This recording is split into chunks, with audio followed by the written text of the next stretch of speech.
Alright, hello everybody. Welcome to my Wednesday live stream, getting back into Paranormasight, the 7 Mysteries of Honjo.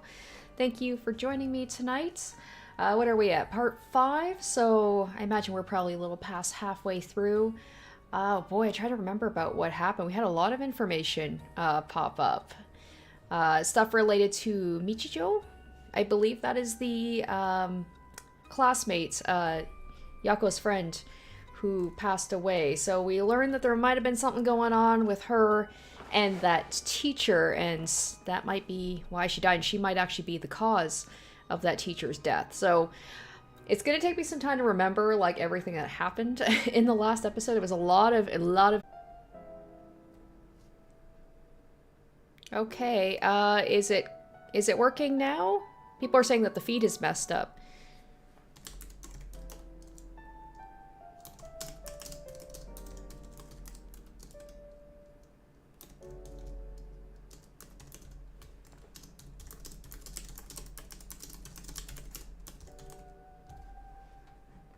Okay, does everything seem okay now, guys? I don't know what happened there. Weird. Okay, so it seems like the connection's good now. Hopefully, okay, sorry guys. I don't know when it went off, when it went out, so I don't know how much got missed. So everything seems good on your end? Perfect, okay. Hopefully you guys didn't miss too much. I know I just started. Oh, that sucks. Not a great start to the stream. Hopefully that's the only hiccup we get. The weather's not great right now where I am. It's like really rainy and stuff, and like supposed to be thunderstorms coming in, so hopefully it's not going to affect my connection too much. Okay, cool. Oh, it was before I started? Are you serious? Oh no. Oh shoot, I'm sorry guys. Okay, you know what? In that case, why don't we go ahead? Why don't we load up from... Oh shoot. When's my last one? Oh boy. Just trying to think of like when my last one was. Let's go back. All right, rewind. Let's go ahead. Let's start again. We didn't miss much. I didn't do too much. Oh, darn it. Okay, I was hoping that it would start back to where it... Okay. So let's give you guys a recap of what happened. I apologize. So I went to a park. We were looking for this woman here. Ayame. So we were looking for her. We were looking for her apartment. And she wasn't home. And apparently the police are watching her place. So that's where we left off. And now I am back at the girls' place, the students. Michio. So we're at Michio's place now. So this is where we are now, okay? Oh boy, I'm sorry guys. Oh, so you came here too. What is it? Hey, there they are. I was just talking about them, about how like, oh, I wonder if those are the cops that are outside of Ayame's place, but I guess not. Could you repeat what you know one more time for me, Richter?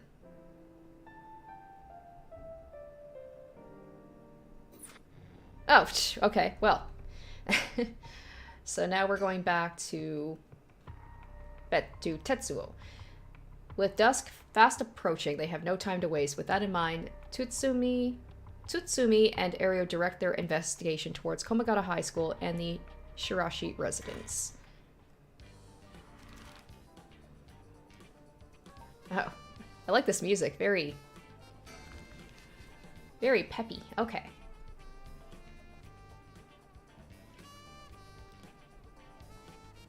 I guess if there had to be an issue with the live stream, I guess best it's right at the beginning, and I didn't lose too much information, but still sucks. Here we are, Komagata High. Classes are suspended for the day, so... Oh, didn't I do this already? Is there something on my shirt? Don't tell me I stink. This place isn't only connected to the case because the students were under Yoshimi's jurisdiction. It's also the site of the Fool's Procession, and of course where the teacher was killed. Seems like a likely place to find some clues, don't you think? Oh, that's right. Speaking of schools. What is it? You said paranormal affairs can't help us right now, so why don't we get that psychic high schooler you mentioned to help us? Oh, this is where everybody's going to congregate here. So we've got these two meeting up with Richter, and then they're probably going to be interacting with Mio and Yako. A lot of the people involved in the case lead back to the school anyway, so it might make things easier to have them with us. Alright, teaming up. For a guy who questioned me on the legality of working with them, you sure seem eager to exploit underage labor. Hey, who said anything about exploiting them? I just want to give our young experts the opportunity to shine. When did you become such a smooth talker? Anyway, I'm afraid I don't even know where they are. Oh, I see. I wonder if there's anyone who could help us sort out the area, or scout out the area. 9 a.m., a perfectly reasonable time for students to be at the school, and yet, I doubt this will be that simple. School gate will stay locked while forensics inspects the scene of the incident. It looks like they're still busy. Let's talk to the person in charge later. I wonder if there's anyone who could help us get out. Okay, so we've already talked about that. Are we going to have just someone just appear behind us? I guess not. Komagata High's gymnasium also serves as a polling place and evacuation center. A lot of the buildings around here are still made of wood, but this place looks safe and sturdy. That doesn't seem very important right now, but okay. The news of the dead teacher has also attracted a fair share of rubberneckers. The atmosphere is kind of tense with this many cops around. Okay, so I don't think we're going to be getting anything now, so let's move. And then the neighborhood, this is where we have the interaction with Richter and Haraway.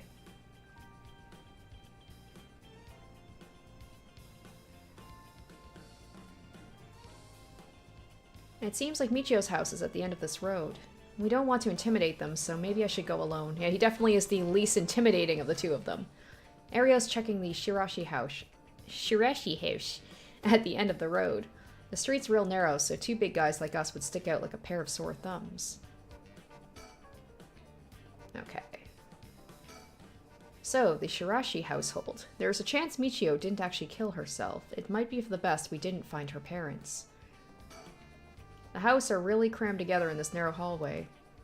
Wow, I said like that whole sentence wrong. Strangers like us walking through definitely stand out. It really feels like old Tokyo. This place is normally pretty lively, full of people coming and going, but it seems like everyone's decided to stay inside because of the recent incidents. Alright, I'll go check the house.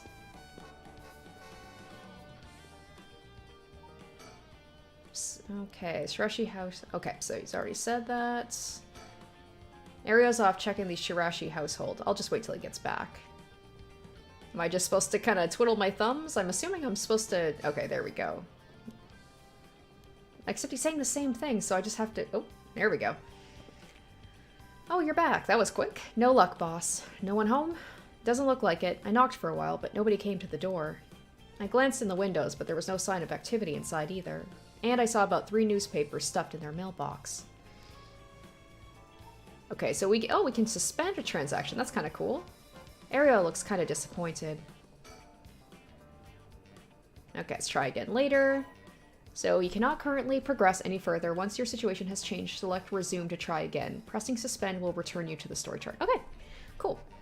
So this may have happened before. Okay, so what do we do at this point? Do we go back here? Maybe? Resume, right? Because we... okay. Oh shoot, I can't go to... Weird. Well, either way, you guys, I think you said that this part with the Midorochi Park, I think this was like something happened here. So you guys may not have been able to see this part, I believe, because you said that there was an issue with the live stream right at the beginning. So this is what I said, like, Ayame Tono, so she's the girl that's working with the guy with the glasses. And he's trying to, like, scope out the place. So she wasn't in her apartment.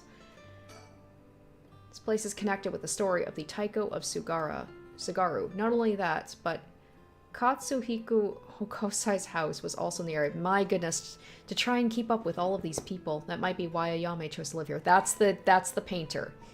Okay. That's the guy that she's trying to revive.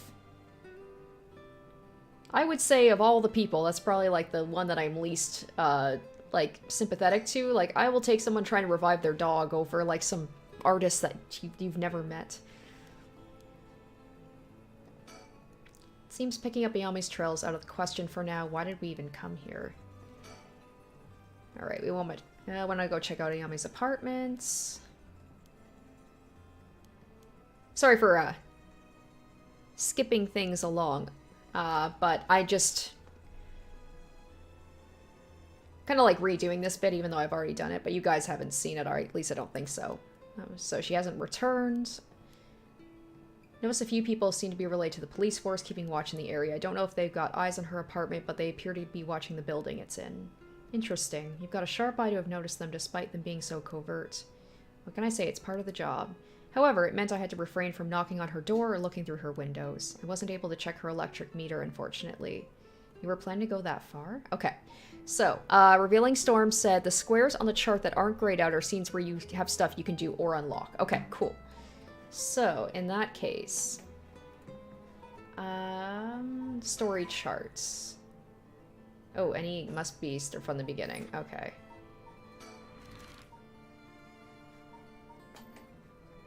Am I okay to do that? To go to the story chart? I guess I will.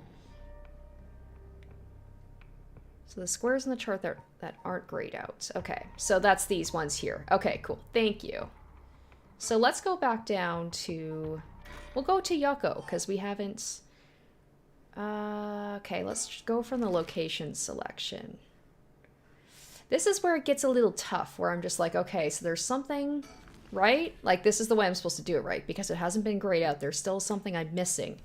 But it's just going through everything that's just, oh gosh, what have I not done yet?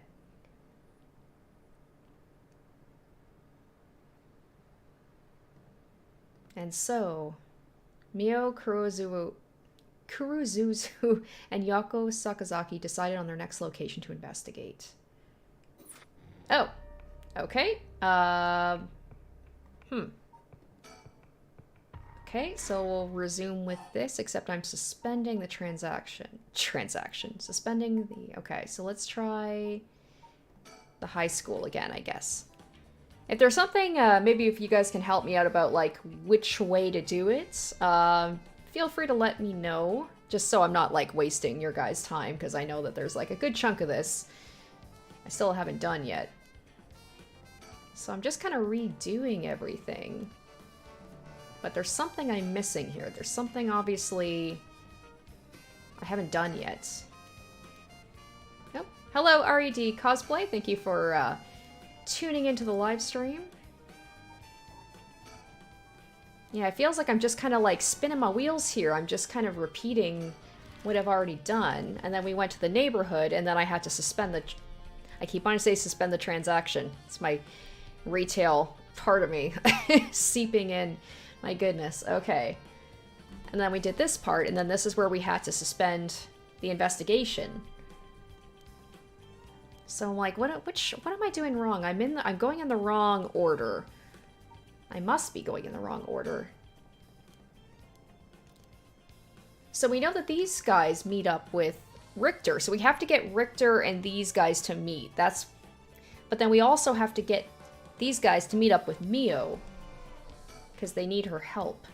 So that's what I have to do. I know I have to, like, get those guys to meet up, but it's just which order to do.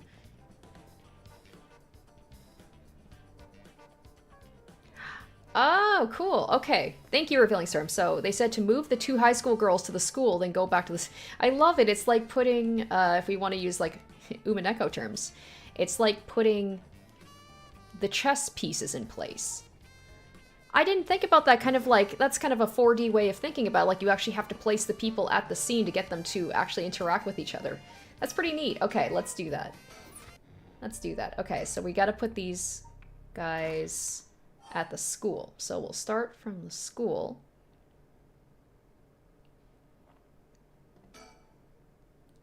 So is that what we're doing here? So we're going like to the school. So we've got them at the front gate. So do I like... So do I just leave them here? Do I like place them here and then like go back to the story, like the story guide and then go right to the the cops and then move them there as well? Does it work like that? This definitely requires a little bit more finesse than I was expecting. I don't think I've had to do this before, or not quite to this. Okay, so yeah, we're going back here. So we've got, this is them just discovering that the teacher is dead.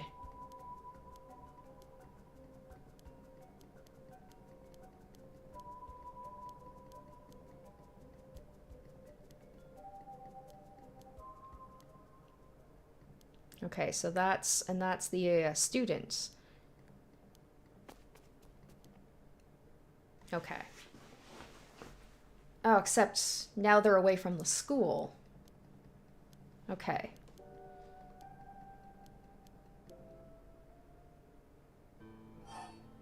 Okay, so, oh boy, this is a little bit harder than I was expecting. So they're not quite at the school yet. So do I, okay, so do I have to talk to her and exhaust, like, all the conversation and, oh boy, okay.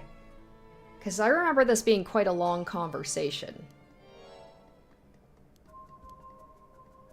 I wish there was, is there a way that I can kind of, like, zip through, like, fast forward the conversation? Because I've already heard it.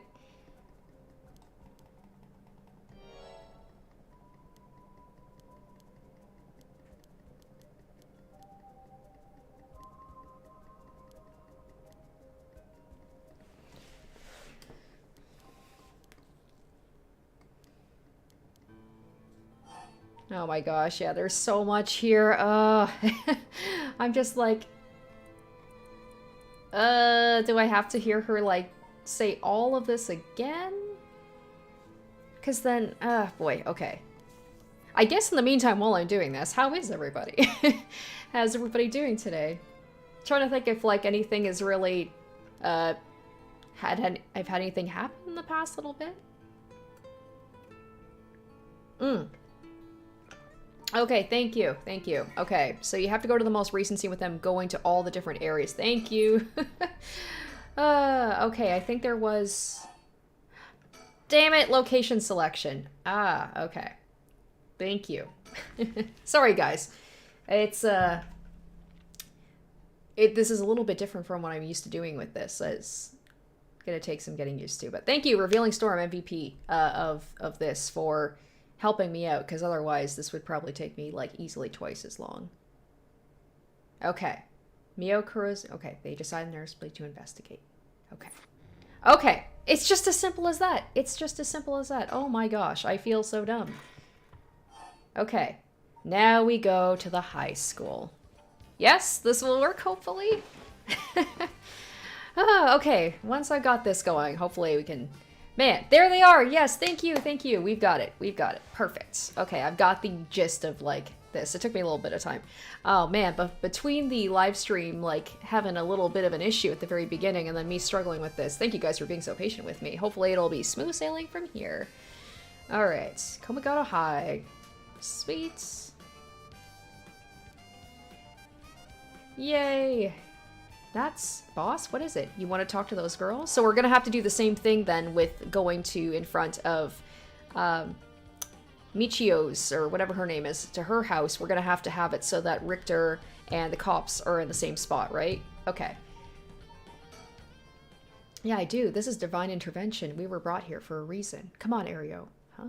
Yes, I am the divine intervention. That's me. It wasn't divine intervention. It's sort of, but kind of, but isn't. It's just me putting the pieces on the game board where I want them to be. Hey, aren't you... You must be that high schooler skirting the child labor laws who I've heard so much about. Say that again? Sorry about that. He's with me. What happened to him being all, like, suave and stuff? Mr. Tsutsumi, if that's how you feel, maybe you should look into improving my working conditions. I prefer not to work for free, to be honest. That's right, girl. Fight for your rights. Don't you worry about that. If you want to help us out, you can have whatever you want. Boss's treat. Wait, really? Thank you so much. I've always wanted to go to a fancy sushi place. Oh, that's why... Isn't his thing called fancy sushi? So he's probably going to be with them when he goes to her house. Oh yeah, like one of those places in Ginza? I've never been. Let's go. We got ourselves a deal, right, boss? The girls are at our service. Oh Hold on now, what just happened? I never said I'd sushi. Looking forward to it, boss. Wait, since when were you included? You guys are funny. You should do stand-up. Sushi, huh? Well, that'll solve the case. It's a small price to pay. I'll just expense it to Paranormal Affairs later. So, how much have you been able to figure out? Well, I know what happened around midnight last night. Someone invoked the Feast of Shadows, which boosts the power of curses, then brought forth the 7 mysteries of Honjo. That allows even those who do not have the power to cast curses to gather soul dregs for the rite of resurrection. At least, that's my hypothesis. Sounds about right so far. As I'm sure you know, there are actually 9 mysteries, not 7. When the Feast of Shadows was cast, the curse stones appeared before those who wanted the rite at the locales of the 7 mysteries. We managed to gather 3 curse stones so far, including the one I got first, the Evergreen Beach. You got 3 already? Wow. We have the curse stone of the Fool's Procession. Well, Yako, the girl standing behind me, does. That's me, Yako, the girl standing behind Mio. She does. Is she alright? We could take it off your hands. Well, the Feast of Shadows has no effect during the day, and there's still something I want to find out. Alright, I'll leave the Fool's Procession with you two then. At least he knows where it is, so unless somebody steals it from them, that must feel good. At least he's like, okay, they probably won't use the stone. So, this is Yako Sakazaki. She's with Mio. Could she be a friend? Did Mio finally make a friend? Oh, Mio. She did. It would do this old man's heart good. But I'd better not say that out loud. I don't want to make her look bad. Thank you. Please keep collecting the other curse stones. I'll be looking for a way to stop the Feast of Shadows. Okay, got it. That should make things go more smoothly. What about the other curse bearers? Have you run into any of them? Well, last night at school... You were here last night? Yes. You see... Okay, so now we're going to talk about the murder of the teacher. Huh, you two were using a spirit board? That's so cool. So, that's when you ran into the curse echo. I'm glad you survived the encounter. Somehow we managed to get away without accidentally setting it off. The curse echo we saw took the shape of a woman missing an arm and a leg. What? A woman missing an arm and a leg? That is the one-sided reed. Oh. Hello. Hi. Bye. The one-sided reed? This is bad. What's so bad about that one? You idiot, think. The curse bearer of the one-sided reed is... There we go, I can remember some of the names. Fumashika Nijima. Fumashika Nijima, I'm probably butchering his name, but I remember it. He admitted himself. That's his curse. Oh shit, that's right. Wait, but if that's the case, Nijima might have been here last night. What? I mean, it's possible he was lying to us, but... What? He's a good, you want to talk about a comedy group, he's a great straight man, the senior, and this guy's a great, like, react. Who's Nejima? No clue. So Nejima's trying to take advantage of the Feast of Shadows for his own nefarious purposes. Huh? He said he's going to massacre the city at sundown today? And he's trying to get to your daughter too? That's why we've been trying to find him, but to no avail. Honestly, this information has been the most useful we've gotten so far. So, just to be sure, could you tell me who else was at the school last night? Well, as far as we know, there was us, Mr. Janucci, and one of our classmates, Hitomi. Don't forget old man Ashimiya. I think that dude, that's him. That's Nejima, right? I feel like it's gotta be. Wait, Hitomi? Do you mean Hitomi Okuda? Second year student? Yes. Why? Of course, everything's connected, boss. So, she was here last night. I saw Hitomi earlier, though, and she didn't seem like a curse bearer to me. You did? Did you talk to her? Yes. Would you mind if we asked you a few questions about that? Alright, here we go. Time for the info dump. But you know what? Considering it's been a week since I played last, sometimes I don't mind because it kind of gets me up to speed on, like, what happens. The little things I may have forgotten about. Hitomi said she didn't want to talk to the police because she was afraid she'd become a suspect. So I can't tell you anything unless you swear you won't drag her into this. Ah, I see. Don't worry, this is about a different matter. A different matter? You mean about that police officer, Mr. Yoshimi? You know about that. Did Hitomi say anything about him? Yes, she did, actually. Didn't he give her, like, a charm or a talisman or something and said that Michio had one too and, like, to go to get it from her? We're talking about the people who were at school last night. There was one more person, though I'm not too clear on the details. There was someone else? Apparently Hitomi actually saw Mr. Janucci get cursed and killed last night. What? Talk about some vital information, except she doesn't want to talk to the cops. What she said happened was... Michio was the one who killed Mr. Janucci? Are you sure it was really Michio that she saw? Well, that's what she told me. I wasn't there. That must mean there was another curse bearer here last night. Janucci was killed by a curse, so someone had to have been there, whether it was Michio or not. It's the old man, the janitor. It's the janitor, because they said that he probably has a different alias once he got out of prison, and he has a job. So, damn, boss, do you think it really could have been Michio's ghost? I mean, based on what we've heard, she does have plenty of reasons to be vengeful. Calm down. Just because the paranormal exists doesn't mean anything's possible. It's still possible Nijima was behind Janucci's death. But what about Hitomi's story? About this janitor. Yes, thanks. Let's get into this guy. Ashimiya, was it? How old is he? Do you know how long he's worked here? Why are you so interested in him all of a sudden? I feel like it's too obvious that it would just be the weird janitor. I don't know. It's probably going to be like a complete, like, something crazy. Like at the last moment be like, what? I only transferred to the school though, so I have no idea.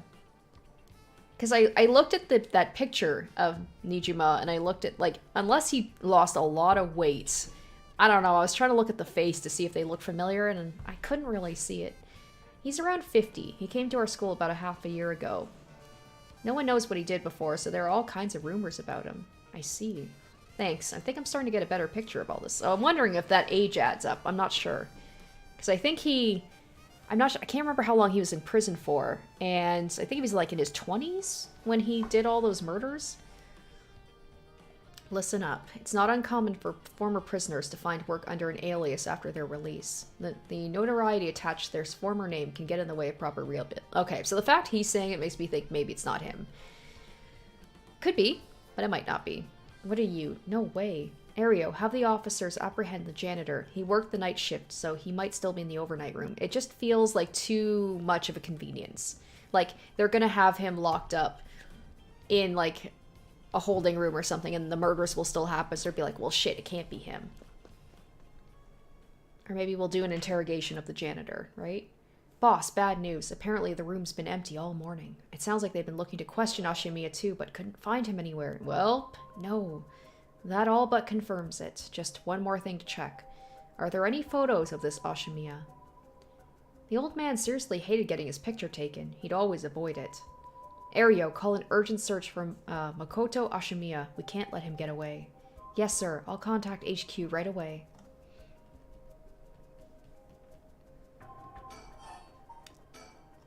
Oh my, I didn't expect this at all. Yeah, how could that old man have been some horrible criminal mastermind? I can't believe it. I mean, it's not confirmed yet. It seems that way. It does seem very suspicious. And a curse bearer on top of that. To think he was so close to us this whole time. It gives me the chills. Maybe, didn't he say he was gonna walk, he's gonna walk Yako home? Maybe he knew she had a curse stone and wanted to isolate her. But he let her go easily enough, I guess. A guy like that really shouldn't have been allowed to work at a high school. Let's hope it isn't already too late. Yeah, right? True. Like, because it would be up to, like, the government or whatever to, like, issue him a new, like, a new identity and probably get him, like, work somewhere. Do you think he killed children and then they're like, let's put him in a high school? I may have shown Ashimiya my curse stone last night. What? I don't like this one bit. Nijima did say he wasn't specifically targeting curse bearers, but I'm glad nothing happened to you. Wait, but then could it have been old man Ashimiya who attacked you in the hallway? Oh, I almost told him you were still in the building. I mean, I did, and then I had to reload because that did kill her. So yeah, more and more it's seeming like that's probably him. What? You did? Yikes. Good thing I didn't say anything. You might have gotten very lucky there, kid. I mean, the teacher wasn't so lucky. I'm surprised Hitomi made it out. This is too much. I hope they find him soon. Come on, long arm of the law, help us. Okay, finally we can move on to something else. To put a stop to the Feast of Shadows, it would help if I knew more about how the curses of these 7 mysteries first came about. In that case, you're probably best off talking to that crabby researcher guy. You mean Mr. Arashi? I would very much like to talk to him. Right, he's a teacher here too, isn't he? You'd know him already. He might be more inclined to talk if it's one of his students doing the asking. Do you know where he is? I do. We tried to talk to him, but he refused to cooperate. But you two should give it a try. He's at his usual cafe working on his papers. A cafe? Oh, Kurokio Cafe in Kamazawa. Thanks, we'll head there now. School rule says we're not allowed to go to cafes, though. Don't worry about it, I'll allow. That's a weird... Huh, they're not allowed to go to cafes? Like, just like a coffee and tea cafe? I understand, like, during school hours, but, like, school's been suspended right now. They're just not allowed to go to cafes outside of school. That seems pretty strict. That's all it takes? There must be a mastermind behind everything. Someone who orchestrated all this for a reason. I want to find out why. Hitomi did say Mr. Yoshimi entrusted her with something. He did? What was it? Yoshimi gave her a talisman. Yes, apparently he also asked her to look for another one just like it. The one that Michio had. What kind of talisman could they be? Boss? It doesn't ring a bell. But if Yoshimi was talking about him with his dying breath, they must have been pretty important. Did they find a talisman on Michio where her body was found? I'll check, but if they did, Yoshimi would have had plenty of time to retrieve it before he died. Right. Would you consider giving us Hitomi's contact information? I'd like to talk to her about this talisman. Oh, I'm not sure. She never opened up to anyone except Mr. Yoshimi. I'm no good, huh? I was friends with Yoshimi.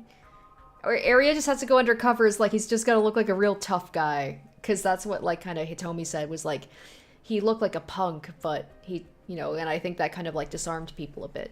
You don't seem like too bad of a guy. Not all that scary for a cop. But I doubt that would be enough for her. She really doesn't want to end up becoming a suspect. To be honest, she was even a bit wary of us. Well then. Do you think she talked to Yoshimi's fiancé? Haven't they met before? Oh, they have. She told us about that.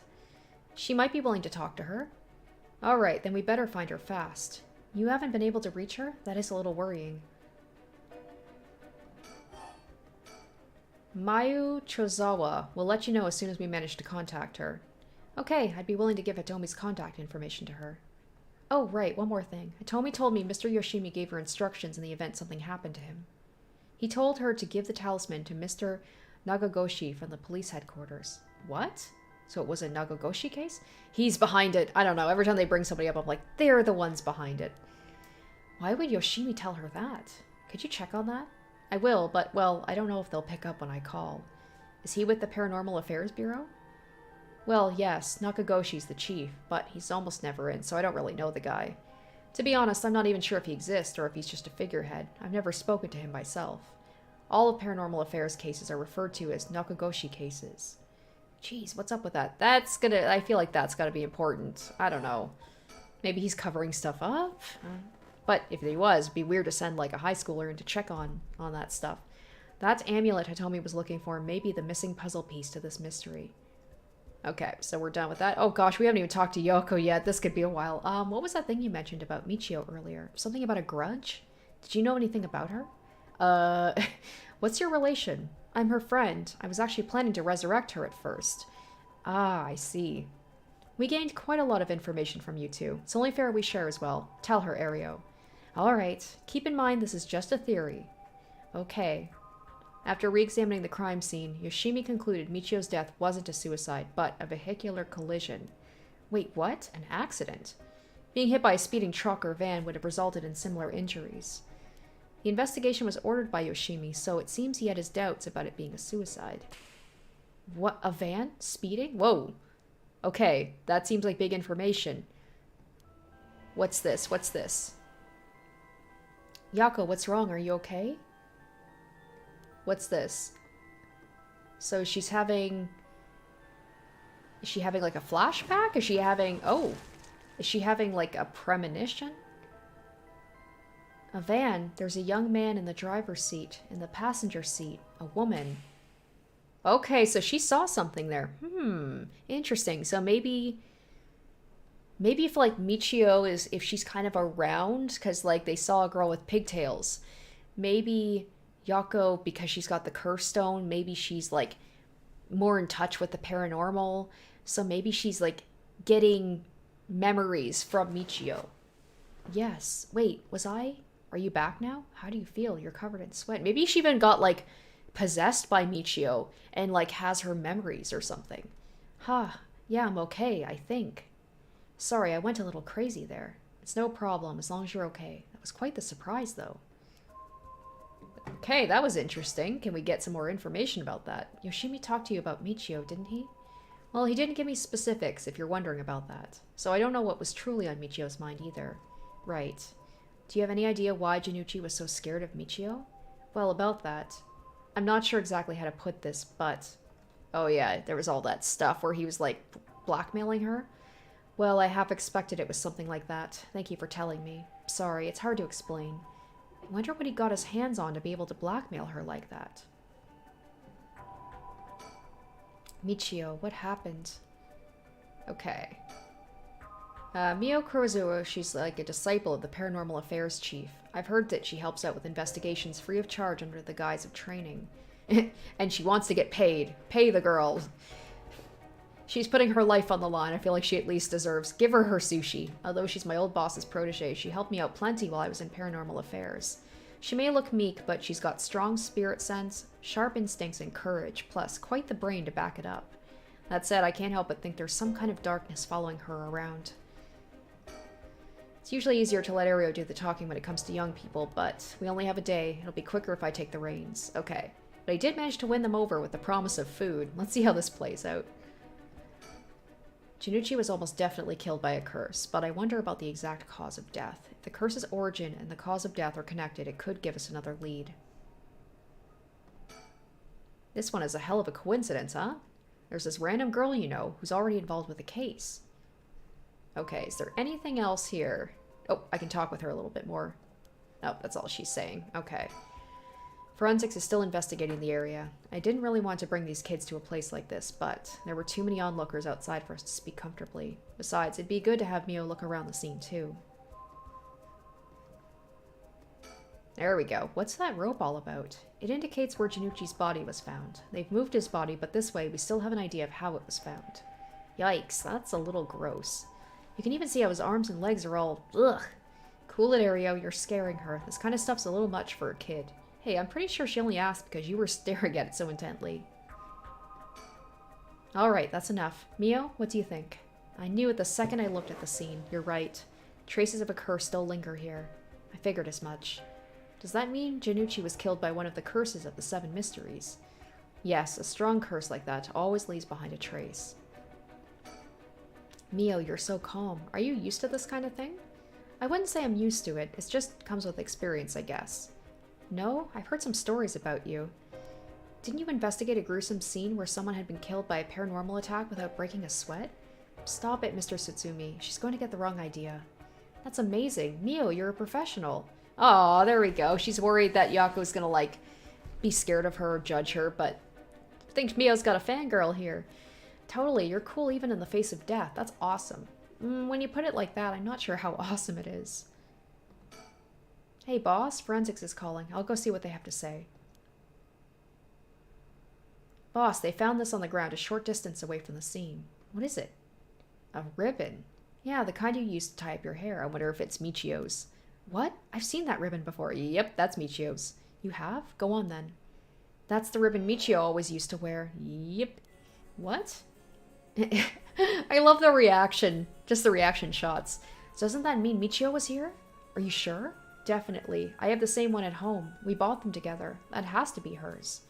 Did she come back to life somehow? But how? I'm guessing we're gonna have to talk to... Yep, maybe? If I was Michio and I came back to life, where would I go? That's the question. She got her revenge on Janucci, but she may have more revenge to dish out. Ah! Maybe this is where we go to Michio's house now, and then maybe there we can meet up with Richter. Because maybe she's gonna get revenge on her stepfather, right? Is there anyone else she'd have a grudge against? Well, what about the guy who killed her in the collision? If she really did come back to life, then it's terribly sad she's spending her new chance at life like this. Being obsessed with revenge is such a tragic way to live. Oh, okay, there we go. Looks like we're good here. I'm afraid that's all we can tell you. Don't worry, you were a big help. Thank you. We should start our search for Nijima and Mayu, Chozawa. It might be worth it to check Michio's house as well, just in case. Let's use the school as our base of operations. If anything happens, go to one of the officers hanging around here. Got it. Thank you and good luck. Okay, so I'll have to remember that. So that if we wanted them to meet up, we use the school as like a kind of their meeting place. We'll go to talk to Mr. Arashi about a way to lift this curse. All right, boss. Let's get going whenever you're ready. Okay, so now where do we go from here? Perfect. Oh, excellent. I love this. Okay, let's continue on with the girls. The rite of resurrection is the inception of this whole affair. Yako and Mio decide to confront the man responsible for spreading rumors of it in the first place, Hideki Arashi. They find him at his frequent stomping ground, the Kurokyo Cafe. Oh, I'm going to be doing an interrogation here. Let's see. Maybe if I, don't pick the right answers or something, he won't give us any information. Oh, I see one of the stickers. I have to check that out. I have to remember to click on that before I go. You know, normally you'd be breaking school rules just by stepping foot in a cafe. That still seems so strange to me. That they can't go to cafes? I'll be in hot water if you lied about having permission from the police. Remember that. We know it'll be okay. So, what did you want to ask me? First things first, very important. Oh boy, there's so many. I definitely have missed probably most of them by now. Yako, if you would. Right, we wanted to ask you about this. Oh my, a curse stone. An Okame mask, that must mean the Fool's Procession. You two were at the school last night. Damn, there of all places. Yako, you're one of them? You're a curse bearer? Please calm down, Mr. Arashi. Your reaction's too intense. It's kind of scaring me. Sorry about that. I'm afraid I got ahead of myself. What is it that you wanted to know about your curse stone? Ooh, okay. I like the idea of her intimidating him, but I feel like we gotta go with the flattering. You know what, screw it. Let's intimidate first. I'm curious. You're going to tell us about this thing. She's not the most intimidating looking girl. Is that any tone to take with a teacher? I could always tell people you dragged us into a cafe by force. What? Are you threatening me? Damn it, fine. Hey, it worked. Ask what you will. Thank you. Let's see. Why is everything with the rite of resurrection and 7 mysteries curse stone happening now? Oh, taken an interest now that you've received one of the curses, have you? You sound like a researcher, starting your questioning with your subject's origins. Is there something wrong with that? Mr. Arashi, you're not the one who triggered the curse, are you? No, I'm afraid I had nothing to do with that. Rather, I wasn't even attempting to do so in the first place. Completing the rite itself has nothing to do with my research. Then, do you know of the ancient Onmyodo ritual known as the Feast of Shadows? What is that? Something from the occult? He was sweating there a little bit. Miss Kurosusu.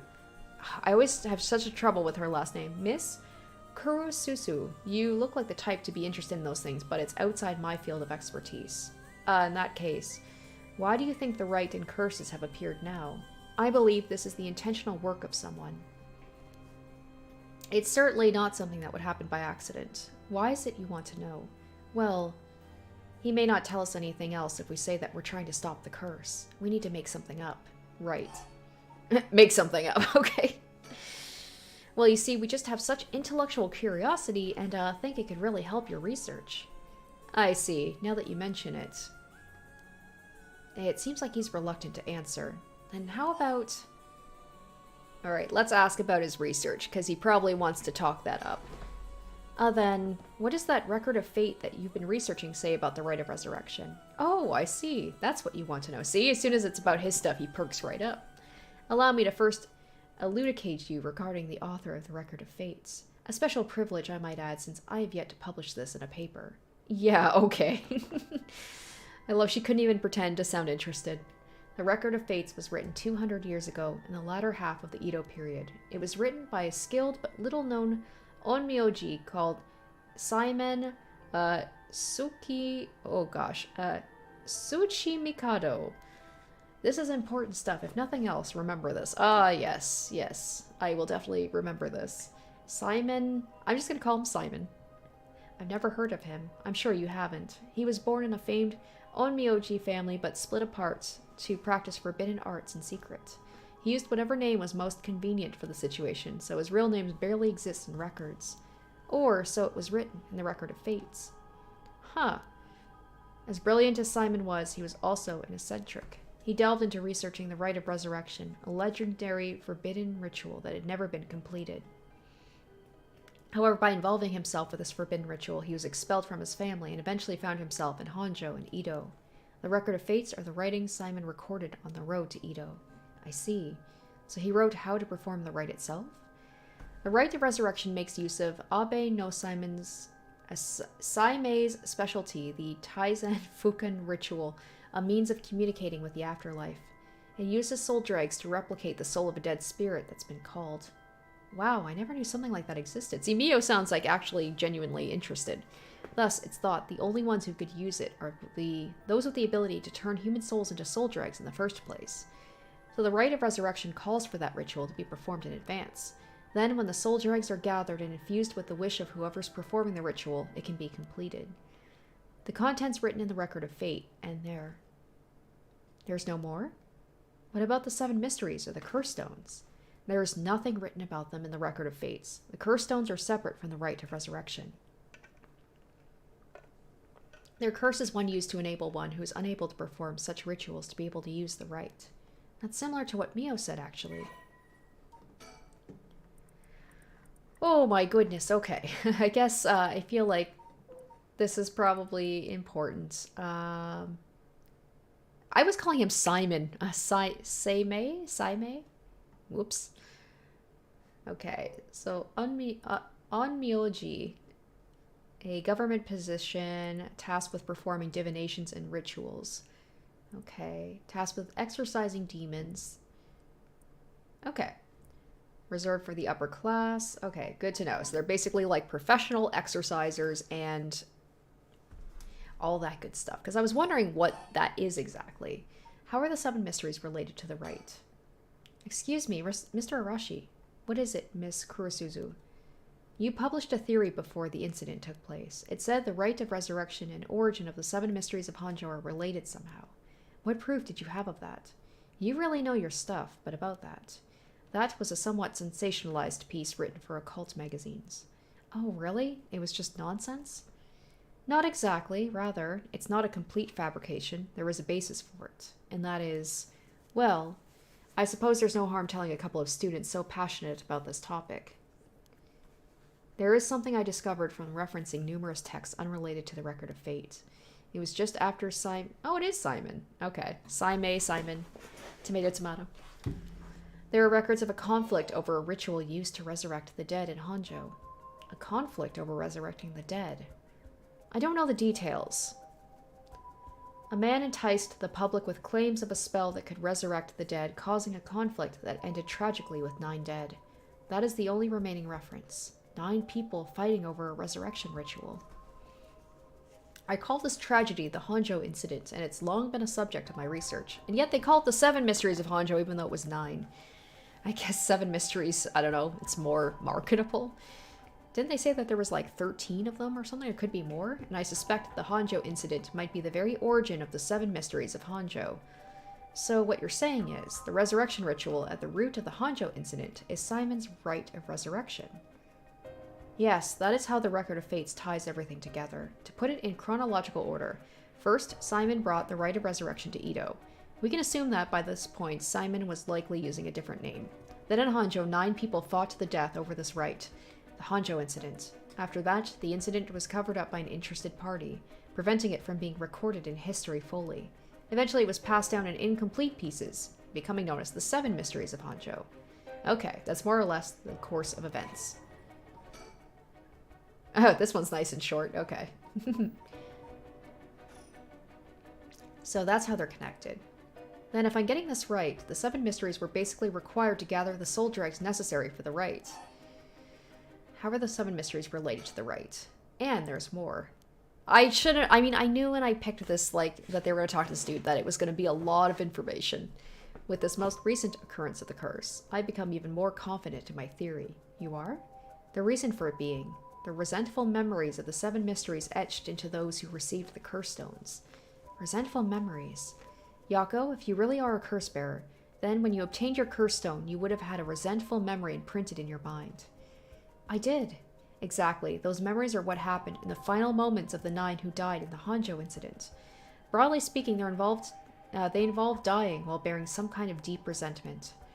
The 9 victims became the 9 curse echoes, which over time came to be spoken of as the 7 mysteries, thus gathering the resentful memories granted by the present curses and connecting them together. It will reveal once and for all what happened during the Honjo incident. Huh. That's why you must tell me about the resentful memory of your fool's procession, Yako. Could you maybe not look so creepy while you ask? Mio, should I? Yeah, I think it's okay. We need all the information we can get. Mr. Arashi, I'll tell you about the memory of the fool's procession. Excellent. I mean, he did give us a lot of info, you know, tit for tat. So basically, it's about a woman who died falling from a Yagura tower at a festival. It's not that one, then. Not that one? What do you mean? Among the 9 victims at the Honjo incident, that is to say, the 9 curse echoes, one of them is Simon himself, or so I suspect. Simon was one of the victims at the Honjo incident? Meaning an onmyoji as powerful as him also became a curse echo? Right, it would make sense the curse stone tied to a curse echo like that would be special. Well, isn't like the one-sided reed, isn't that like the most dangerous one? Like that's the strongest one that we know of? Except it was a woman who got cut, so you think that it would be a woman who would have the resentful memory, but I'm guessing that's probably Simon's. The power of a curse stone is different based on the curse echo. Mio, then maybe with Simon's curse echo we may be able to settle this whole situation. Hey, what are you two whispering about? Oh, nothing, sorry. Mr. Arashi, how many of the resentful memories have you gathered so far? I have learned a number of them. The Evergreen Beach, the Foot Washing Mansion, the Ever-Burning Lantern, and now the Fool's Procession makes 4. Of those, the most important are the Foot Washing Mansion and the Evergreen Beach. What are they about? First, the Foot Washing Mansion. Okay, we're going over stuff we already know, but okay. An onmyoji appears distinctly in this one. Oh, hi, Jesse. Welcome to the live stream. Thanks for joining in. Really? But not Simon, I'm afraid. A female onmyoji who sought out the rite of resurrection due to her obsession with her personal appearance. Yes, we already knew about this one. Her legs, which she had always taken pride in, were stricken with corruption after she was defeated by Simon. Her curse echo is notable for being particularly easy to fulfill the requirements necessary to use the curse. That detective did well to escape this one. So, a female onmyoji and rival of Simon was involved in the Honjo incident. That certainly is interesting. Next, the Evergreen Beach. This curse echo is from a craftsman of Netsuke carvings named Jinkichi, who was hanged for spreading baseless rumors. He apparently spoke of something that granted the ability to bring back the dead. The rite of resurrection. Precisely. This man, Jinkichi, must have been in contact with Simon. If I could just collect all the memories, everything will be revealed and the truth of the 7 mysteries will be mine. Okay, this is interesting. I do like the idea of, like, by finding out who is behind the curse echo, we can get more into the details of, like, everything. That's the knowledge I desire. Meaning you need to gather as much information as you can from the curse bearers. Precisely. I have an agreement to exchange information with those detectives, but they might not find the other curse bearers, so I must take measures of my own. See, that's dangerous, though, because he could be a casualty if one of the curse bearers decided to kill him, even if he isn't going to give them a lot of soul dregs. What is the trigger for the curse to occur? Another thing, yes? You never finished about what the trigger for all this was. Well, I don't know. Really? You're not hiding something from us, are you? Oh, man, it's too bad. It's too bad we don't have what's his name, Tetsuo? Because his curse stone, he will know when people are lying to him. Ah, shoot. It's just like, we need to get him here and then you can interrogate him. It has something to do with how you obtained the Record of Fates, right? How did you really get a hold of the Record of Fates? To tell you the truth, we're in a race against time. It could be a disaster if we don't hurry. What are you talking about? Someone left a warning that at sundown today they would use the curse to kill a lot of people. The one who left that message is the culprit behind the Nijima murders from 20 years ago. What? Something so terrible will happen? I won't allow potentially hundreds of people to become victims of a curse. I'll do anything in my power to stop it. Mr. Arashi, please tell us everything you know. I'm sorry, but I truly don't know anything. The truth is, I was given the record of fates by a woman. A woman? Well, her voice sounded like a woman's, but I didn't actually see what she looked like. 1 month ago, while I was investigating, at night, I suddenly heard a formless voice. A woman's voice? It said, I entrust you with this ancient manuscript and the rite of resurrection held within its pages. Spread rumors of this ritual as far and wide as you can in the coming month. And before I knew it, an old document had fallen down at my feet. 1 month, she specified the time period. She did say it was formless, a formless thing. It could, like, be a ghost, but yet they have a physical object. I'm wondering if it's the president of that soap place, because she's a witch. Maybe she wants people to know about it because it will make her stronger.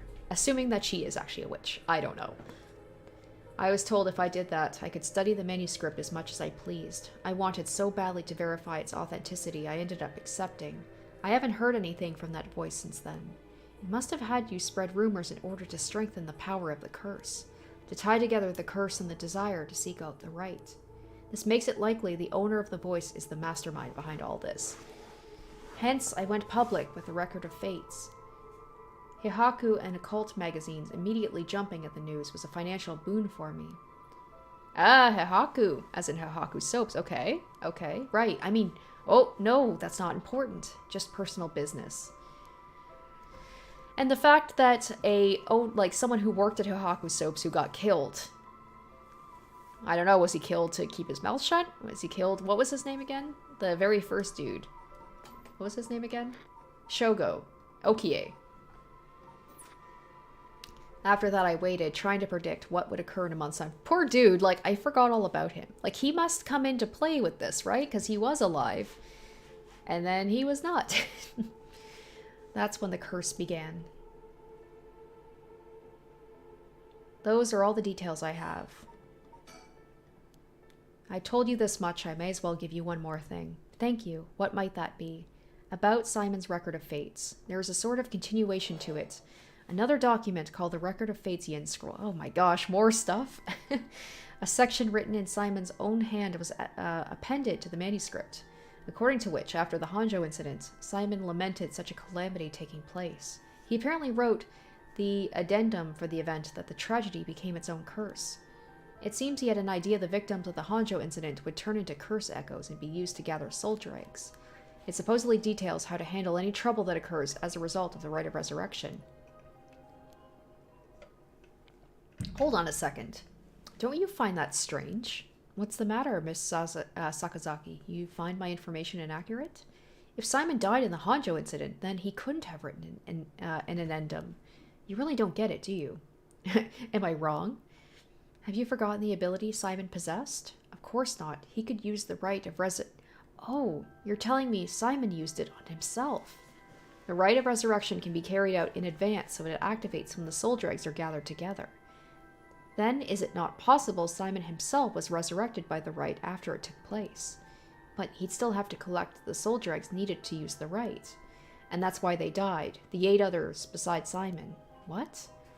They died in the Honjo incident for their soldier eggs. That sounds like it's the same as what's happening now. That's why I need the resentful memories, to learn the truth. I get it now. The issue at hand is the Yin Scroll and the Record of Fates were supposed to have been passed down as a set. When I received the Record of Fates, the Yin Scroll was gone. Only this information was left. Supposedly, Simon's blood descendants guarded it as they passed it down across generations. Okay, so that means there's probably going to be a blood relative among all of the characters we've met so far. The question is who?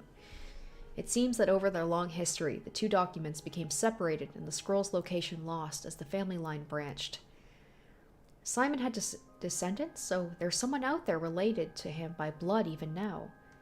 In fact, I've tried to trace the line as far as I could. He wasn't a well-known Onmyoji to begin with, so a detailed family tree does not exist. What if it was Mio? Maybe that explains why she's got these powers. Alright guys, for those of you who have not played the game, or who don't know how it ends, You had to guess. If there is a blood relative, I mean, I feel like there must be if they're bringing this up. Who do you think it would be? I'm gonna say maybe Mio, or I'm gonna say it's the witch. It's the witch question mark of the president of Hahaki soaps. It seems likely the use of the manuscript has been long forgotten, only being passed down out of tradition.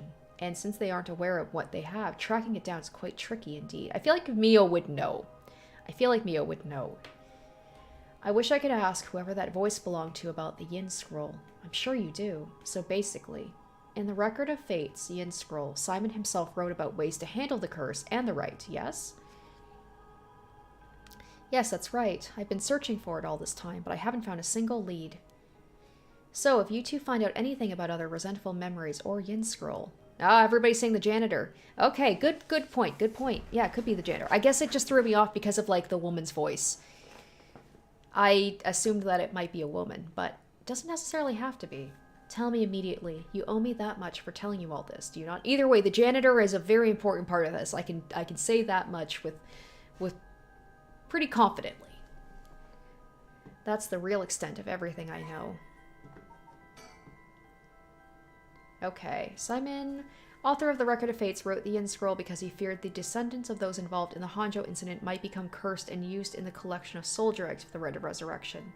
The existence of the Yin Scroll was indicated in a postscript added to the Record of Fates, but its whereabouts are currently unknown. It is believed to have been inherited by a descendant of Simon. I understand. Alright, so that's it. So now we can move back over to the cops. Thank you for your help. If you bring me some useful information, I'll take it into consideration for your school grades.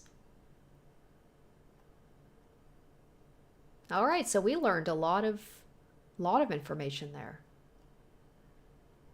Feels like things are starting to connect a little bit more for sure. And Mio's definitely going to want that information as well. I mean, like, for the whole thing about that scroll, to find out information about how to potentially stop this, we've learned a lot. So, to sum it up, there was a tragic incident with people cursing each other for the Rite of Resurrection in the Edo period as well. And the Record of Fates Yin Scroll may have info we want, since it details how to stop the rite. I think that's about it. Right. If we could just find the Yin Scroll, we might be able to learn how to settle this situation. But even Mr. Arashi didn't have leads on where it is. How do we start looking for it? Someone involved in this now must have some connection to it, I think. You know, one of the, 25 people. I have a feeling the mastermind who awakened the curses is involved too. Right. So, Mio, what are we going to do next? Good question. It may be best to give the information we just learned to Inspector... Okay, so we're going to have to take them... They're currently over at Michio's place, so we got to go over there. We got a pretty big clue from hearing about the Record of Fates Yin Scroll. Mr. Satsumi might know more about it. Should we go back to the school then? Okay. Alright, so we're going to the school. That's our point of contact. I like that they kind of gave me that info, thank you. Whoever's behind that voice that gave me Mr. Arashi the Record of Fates, that must be the mastermind, don't you think? Andy said it sounded like it belonged to a woman. Whoever it is, I bet they're scary. You don't sound like the Yako I know. Then let's catch him and make him spill the beans. I thought you'd say something like that. Really? I guess I'm just not really feeling that confident right now. I mean, she did manage to threaten a teacher, and it worked, so I guess she's a little tougher than I gave her credit for. I don't know if it's related to that woman behind the voice, but I'm also interested in the female onmyoji who is a rival of Simon. So maybe because the woman is the one who got the one, right? If I'm not mistaken, the one-legged, what's it called again? A one-sided reed? Because that was a woman who got caught up, right? Maybe that's the female. Or did they already say that she was somebody? Anyway. Because I feel like she may have already been one of the 7 mysteries. And I feel like Mr. Arashi just talked about that, and I'm just like, okay. That reminds me, because she'd be a powerful one, because she's an onmyoji as well. You know what's nearby here, don't you? Oh, you mean where Michio? Okay, where it happened. So we can maybe get them over there. I was going there every day to leave flowers, even though they always get cleared away. I'm sure it must be hard to have to be reminded of Michio's death all the time. That reminds me, Yako? Yeah? When you asked me to do the spirit board 2 days ago, did you come here that day too? Yeah, I left flowers before going to school. Why? Did anything seem different that day?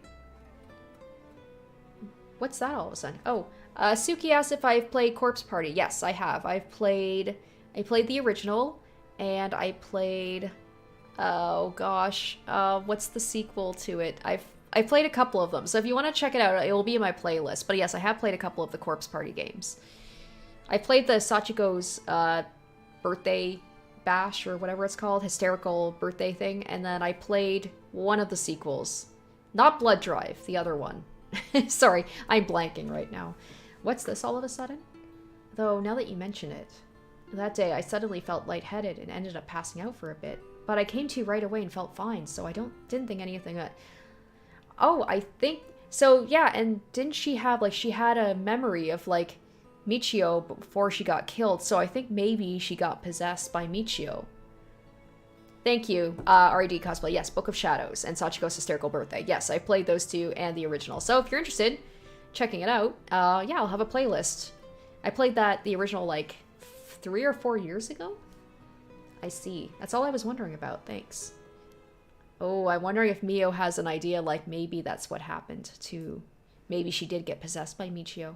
Excuse me, you girls over there. Oh, shit. Uh-oh. Okay, hold up. Hold up. Let's crank. Okay, we've already got the voice volume cranked down. That's right. We don't need to worry about that. You can't stop us. Plus, I don't think he has it anyway, does he? Sorry, I didn't mean to eavesdrop, but something you said caught my attention. And who might you be? I'm Yutaro Namagaki. I should probably tell you. Until yesterday, I was a curse bearer. That should clear things up. A curse bearer? Oh, you don't need to be scared. I have already given up the curse stone of the foot washing mansion. The foot washing mansion? So you're the one, Inspector. I love how he says I gave it up and not that it got taken from him. Like, he tried really hard not to give up that curse stone. But now I'm afraid he's going to try and come for hers. The foot washing mansion. So you're the one Inspector Tsutsumi was talking about. Ah, you already know Inspector Tsutsumi. That makes this simple. There's nothing to worry about. Oh, hey. You're in the driver's seat. Whoa! Whoa! Wait a minute. Wait a minute. They said there was a man and a woman. So I bet the woman is Ayame? Oh, shit. Ayame. Oh, my goodness. So they're the ones that killed Michio. Well, I guess he was in the driver's seat. He killed Michio. Ayame didn't have anything to do with it. Yako? Yes. Wait, what? She is. She got possessed by Michio because Michio's like, I want you to find and, like, get revenge on the... And maybe she wants Yako to kill on her behalf. I don't know, but this is wild. Wait. Just now, was I doing something? Sorry, Mr. Namagaki? What might be the matter? Right, I actually wanted to discuss something with you two. Would you come with me if you have a little time? Discuss something with us? You were talking about Michio Shirashi, right? It's related to that. Oh, he did! He's the one who killed her! Huh? I'm sure you would learn a few things yourselves. If not now, later's fine. I'll be waiting around Ryogoku Bridge. This could be a trap, but I don't think so. Something rubs me the wrong way about this, but he mentioned Michio. What do we do? Ooh. Ooh. What are we thinking, guys? Let's save first.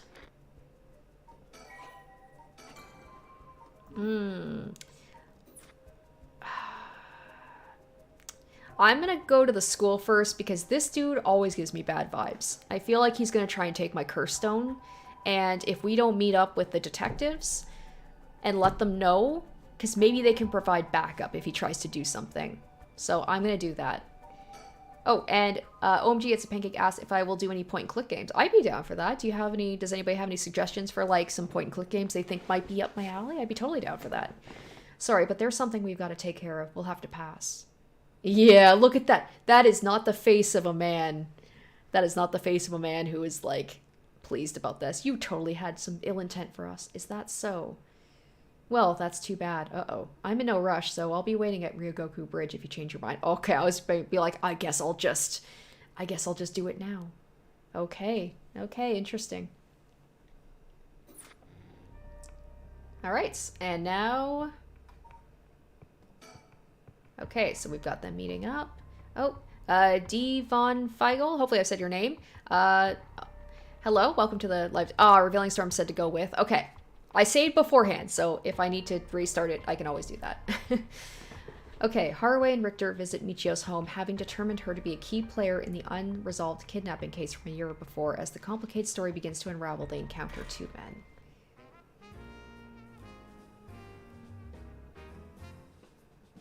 I guess if I end up at a dead, on a dead end here, then I can always just go back and choose to go with him instead. Ma'am, allow me to introduce one of our country's most elite detectives. The name's Jun Ario. I'd hardly call myself elite, but either way, it's nice to meet you. Oh, you're so cute. I love how he thought he was talking about him. This here is the brilliant Chief Inspector Satsumi, and yes, he is just as rough and tumble as he looks. Sometimes I really don't know if you're complimenting or putting me down. So you two are detectives. This is my client, Miss Haraway Shigima. Shigima? Her father's a big deal in the police himself, so remember to mind your manners. A bigwig named Shigima. Boss, you know of this guy? Shit, I've heard the name, but you know I don't keep track of who's who in the upper echelons. There is no need to worry. I am my own person after all, and my father has nothing to do with any of this. Oh, did you hear that, boss? It looks like you're getting off easy again this time. Don't make it sound like I'm involved in some shady business. It ain't like that. You both seem rather jovial despite being detectives. How rare. All the police officers I've met have always been so dull. Well, you won't find any dull cops here. We'll round all up your criminals with a smile. That's all. That's our motto. I guess the cops could do with some rebranding. How lovely. Keep it up. Just hold on one second. This is the first I'm hearing of that. Well, you're right about them not being your typical detectives. So these detectives are out here because of the recent string of strange deaths. It's best we keep quiet about our involvement with the curses. A young and energetic detective, he seems to have a strong sense of justice. My son had the chance to grow older, perhaps he would have become an officer like him. I was waiting for her to be like, he seems a little dull, like he seems a little dumb, but he's got the right spirit. He seems like he's got a lot of experience working the streets. Most of the officers I know are the bureaucratic desk jockey types. The contrast is rather striking. What brings you here, Richter? You on a case? That's right, I'm picking up the police's slack. I trust you remember the kidnapping and murder case from last year. Oh, I remember now. You're that Haraway Shigima from the kidnapping case. Huh? Did I miss something? Don't be an idiot. It was the case where Munasada Shigima's grandson was kidnapped. Which must have been your son, ma'am.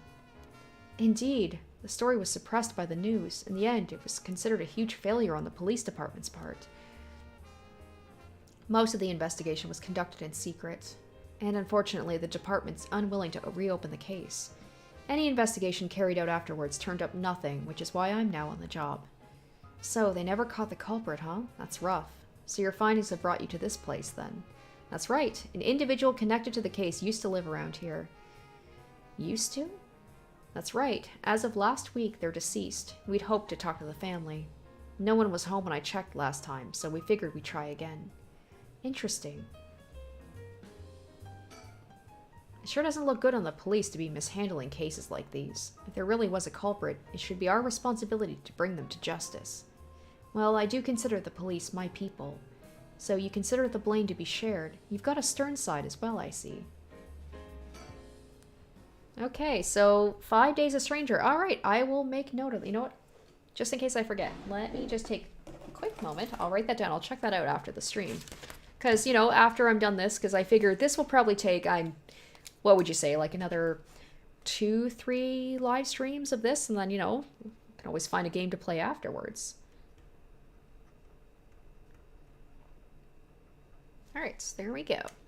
By the way, ma'am, this might be sudden, but there's something I'd like to confirm with you. And that is...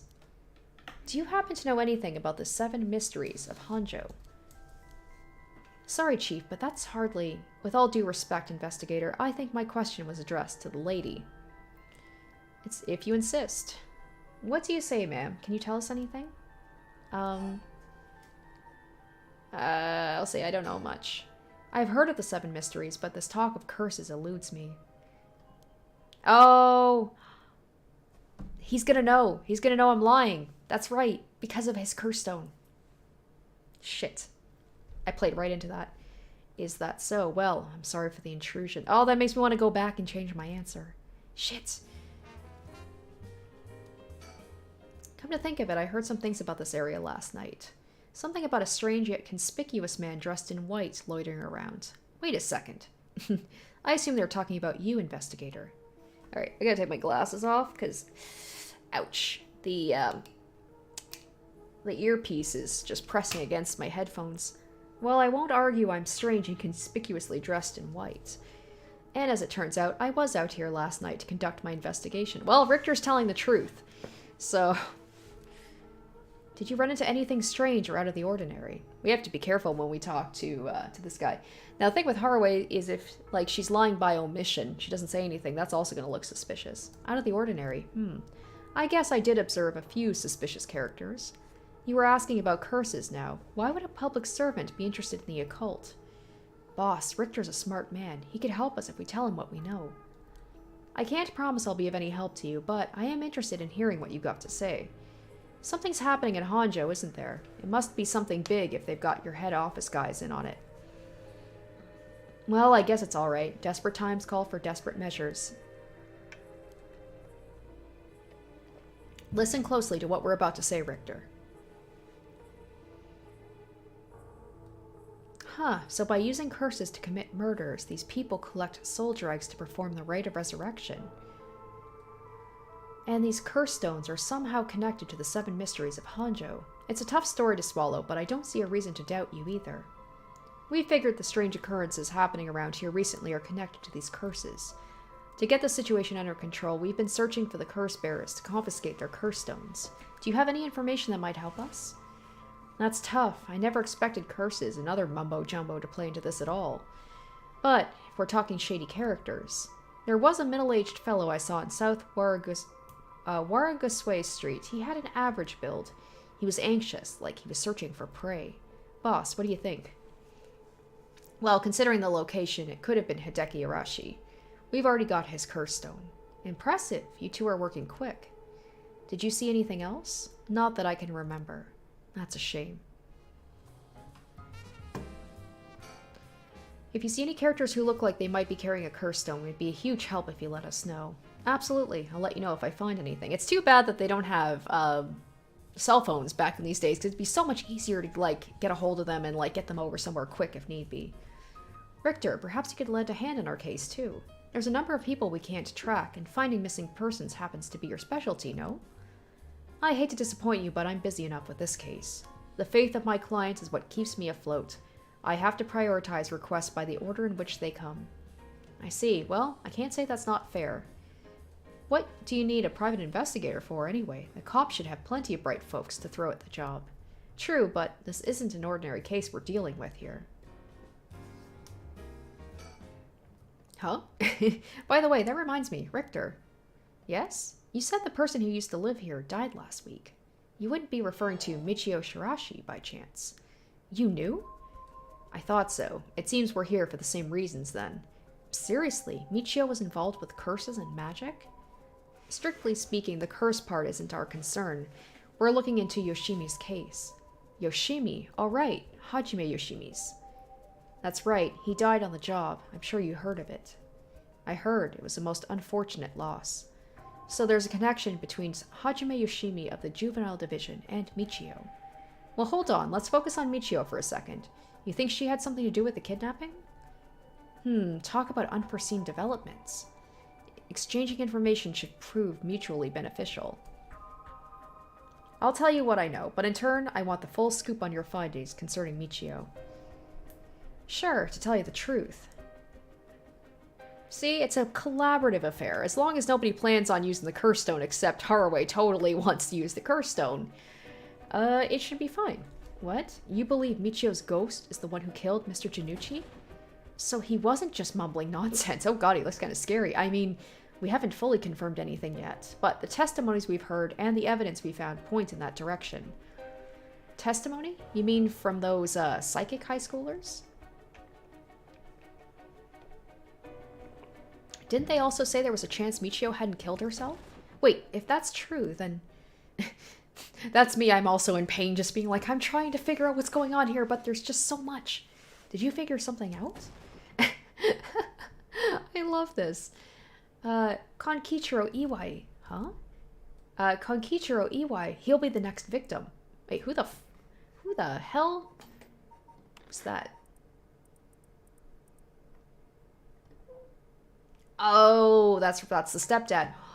I said that. I said, like, if it's Michio, who's she gonna go after next? Who does she have a grudge against?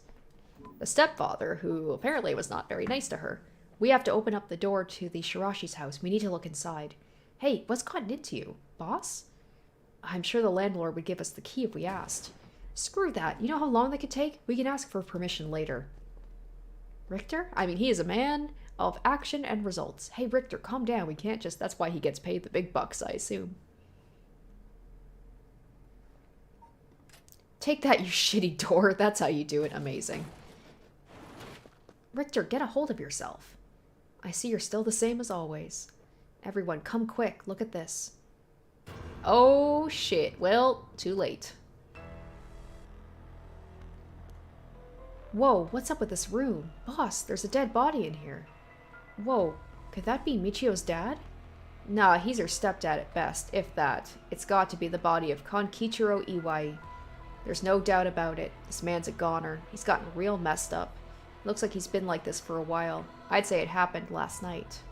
Ario, did you find Janucci's body in the same state? Now that you mention it, it looked as though Kohai Janucci had died from a number of heavy blows.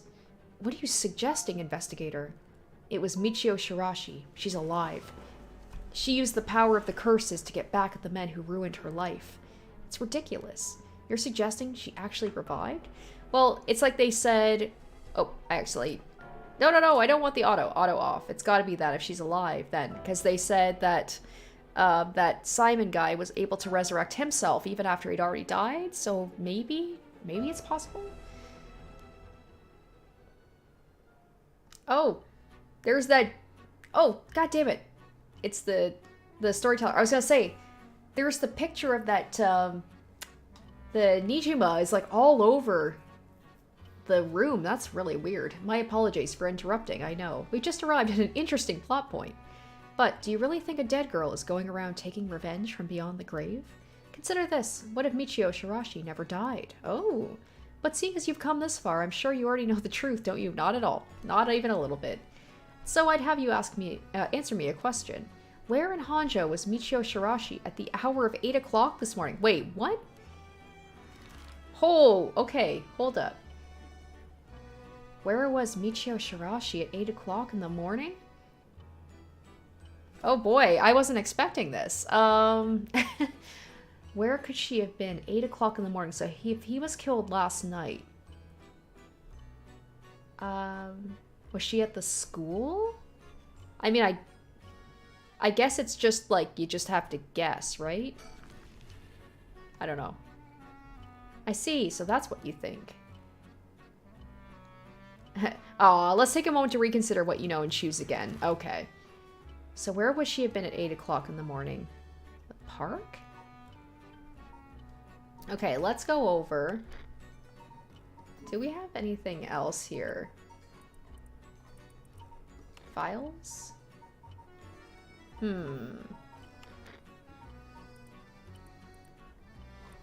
Be nice if they had a thing of like when the people were like got killed, because I was like, maybe she was at the park where Okie died?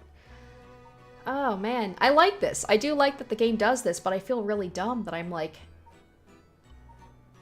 where would maybe the house? They said that he died last night though. I'm just gonna guess the house.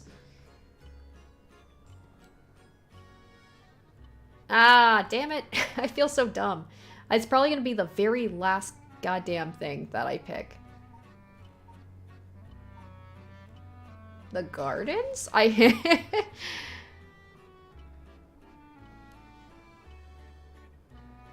Darn it. It literally is. I'm just... see, I feel like I'd be better at this if I was playing this all in, like, one go, and I could... Because I'm just trying to remember, like, what happened. Okay, so she wasn't at the high school. She wasn't at her house. She wasn't at... Which other one did I pick? The bridge... The gardens, maybe? Oh, maybe it's something to do with, because I was saying that maybe she took over, Yako's body, and Yako lives at the candy shop. So maybe it was the candy shop? Maybe? Ah, very well. Hey!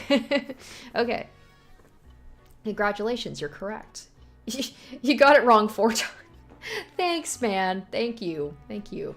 Appreciate that. You didn't have to keep track. Well, it's a trivial matter. At least it wasn't the very last one. It may have been easier to reach that conclusion had you considered the cause of death. Let's get back to the story again. I don't like this guy. Feels very condescending. I've taken up enough of your time.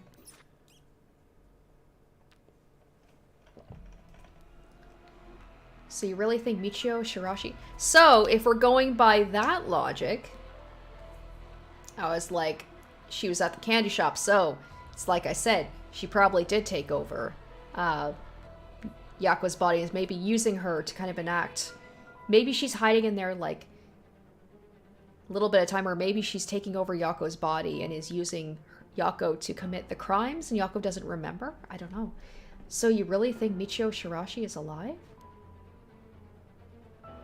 If then again, I said, like, if she never died in the first place, right? They're assuming that she never died in the first place. So I'm going about this the wrong way. I'm still going based on my assumption that she's using Yako's body. But if she never died, what does that mean, though? But Yako had the memories of Michio when she was killed. So maybe she is? I'm confused. Just think it through and it becomes obvious. It tracks, but do you really think that girl could have managed all of this? First of all, Ario, go report this to HQ. Understood, I'll get on it right away. Well, things got interesting. I'll start investigating. It sure isn't lacking in stuff that needs looking at. Right? This right here, this is the thing I was talking about. That is the thing that, like, jumps out at first. There's a bunch of photos of the same person pasted on the wall. Huh? Hold on, those photos. Those are all of Fumichika Nijima. Gross. Really? Come to think of it, he was in the papers a lot back in the day. Oh, there's even more pasted up over here. These are all cutouts from newspapers and magazines about the Nijima murders. I don't get it. Why the weirdo shrine? Let's keep looking around. I hope he didn't, like, I don't know, he had some weird, like, obsession with him? Quite the spectacle. I don't think I'll ever manage to erase this from my mind. Don't worry, Richter. You're quite the spectacle yourself. Do you mean to compare me with the likes of a bizarre criminal? There are old books scattered everywhere. I wonder what they're about. Many of them are written in a foreign language. It'll be a pain to look through all of these. Let's save them for later and continue to look around. There's nothing around to confirm his identity, but by the looks of him, I'd say he's Kankichiro Iwai. You've seen him before? I heard he had a criminal record, so I assumed he wouldn't have held a respectable occupation.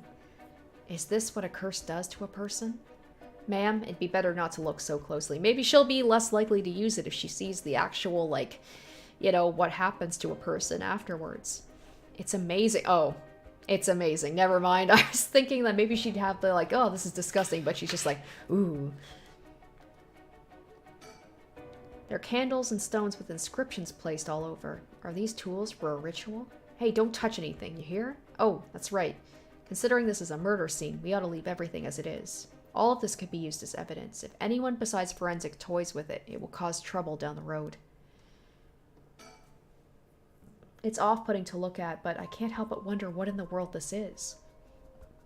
They're magic runes. They're used in Western black magic rituals. Most of the time they're useless imitations, though. I wouldn't get too excited about it. Oh my, who knew the chief inspector was such an expert on the occult? I just chanced upon that information. That girl with the spirit sense we mentioned. She's pretty informed on the subject.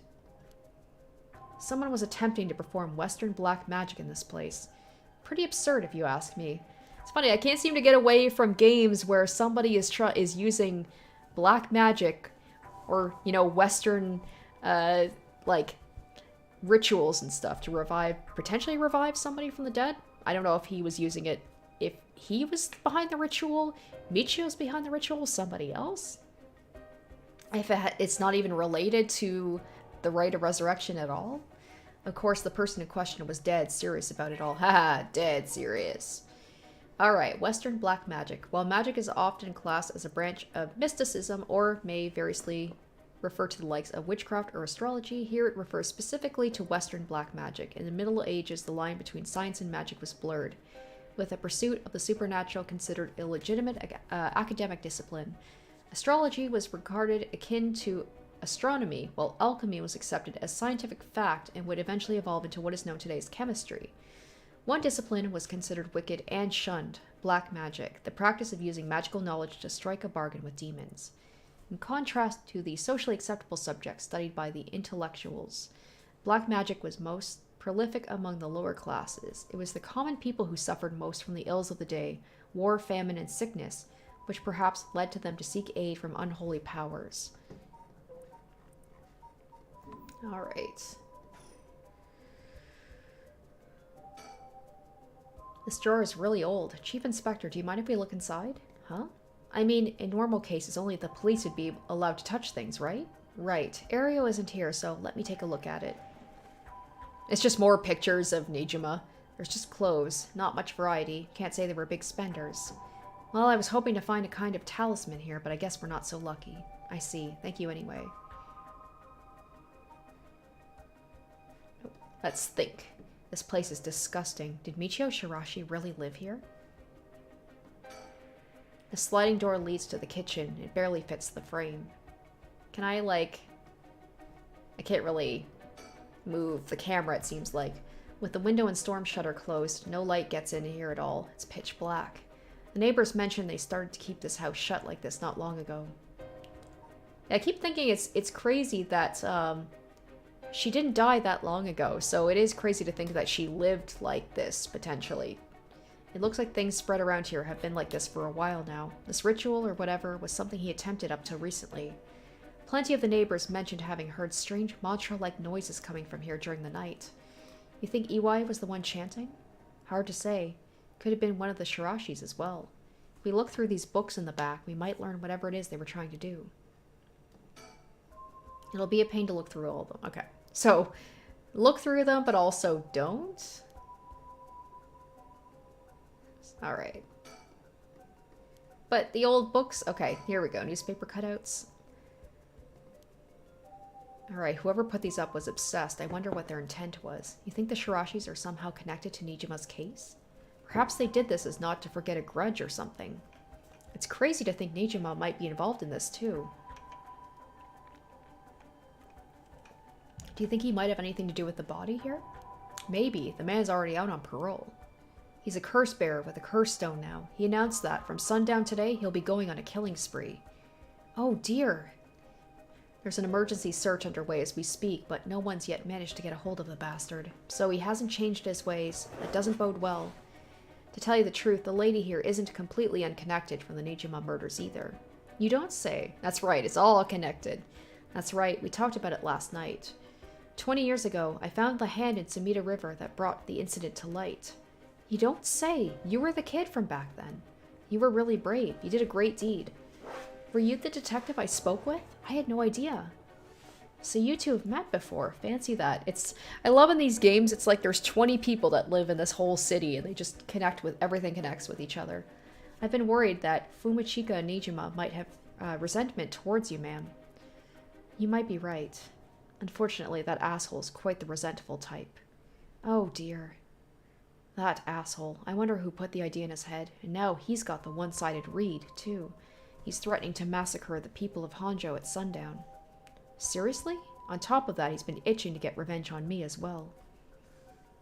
Of all things, the man has gone and threatened to kill my daughter. Damn, that's quite the threat. Certainly you can't afford to stay put here. The fucker wants to get us all antsy. When I finally get to arresting him, it'll be with a cool head. Not gonna give him the pleasure, huh? Well, if Iwai and Fumichika Nijima have anything to do with each other, then this room might hold a clue to Nijima's location. Let's hope so. Alright, how much more do I have to check out? These aren't just cut from publications, they even snapped a number of shots of their own. They must have admired him. Why else would they have collected so many pictures? Whatever the case, it's certain they were obsessed. I don't suppose it would be that, like, I wonder, doubtful, but he, I was just wondering, like, what the connection could be between him and... I don't know, like, what connection do they have with each other? The person who put these photos up must have been obsessed with Nijima. They might have had some relation to Nijima's victims, or perhaps it was the opposite. The opposite? What if it wasn't loathing, but admiration? But then... cruel is what it is. Okay.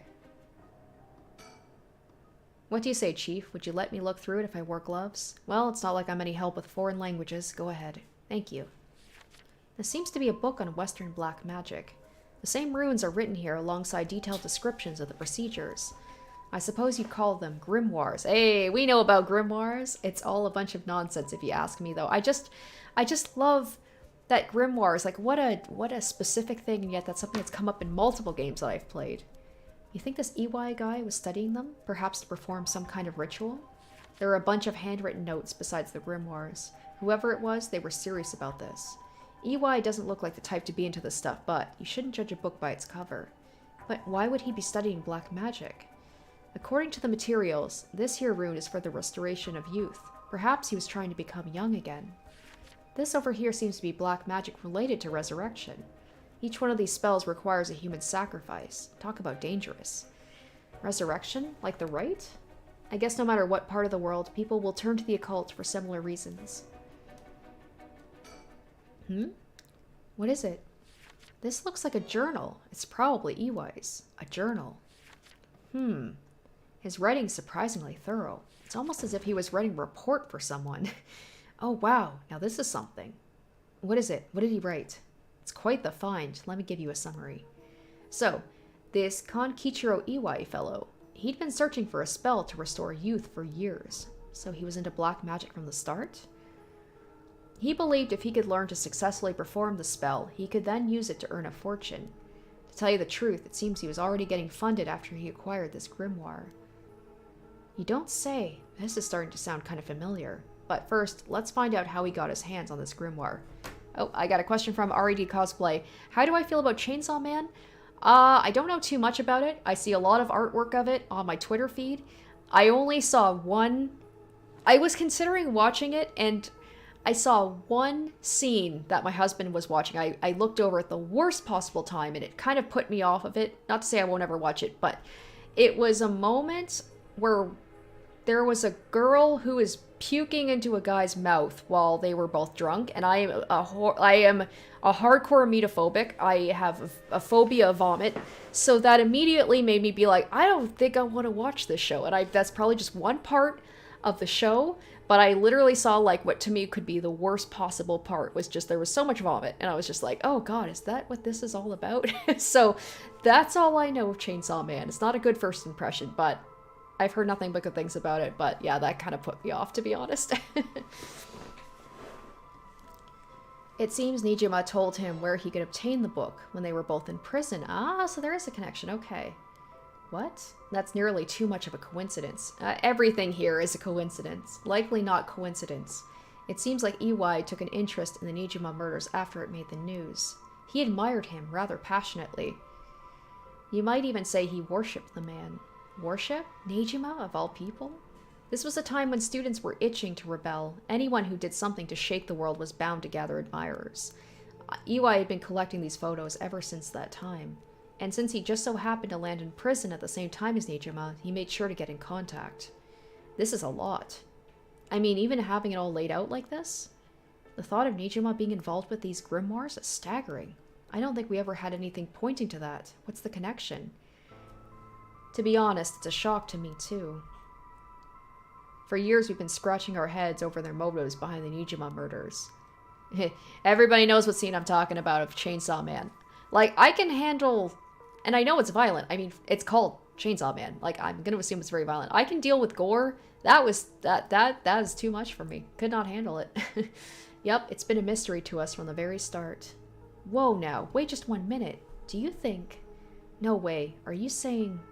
That's right, the murders might have been for a ritual. He was attempting to perform black magic. The instructions written down for the sacrificial offering match up exactly with the acts carried out by Nijima. Oh shit, you've got to be kidding me.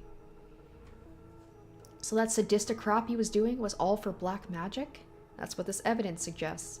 However, Nijima tried to do some type of resurrection ritual, but Iwai had different motives. Chief Inspector, you might think this is all the stuff of fantasy, but that doesn't refute that Nijima and Iwai were both acting in earnest. This is batshit insane. You're telling me this nutjob did this all for some hokey-pokey resurrection?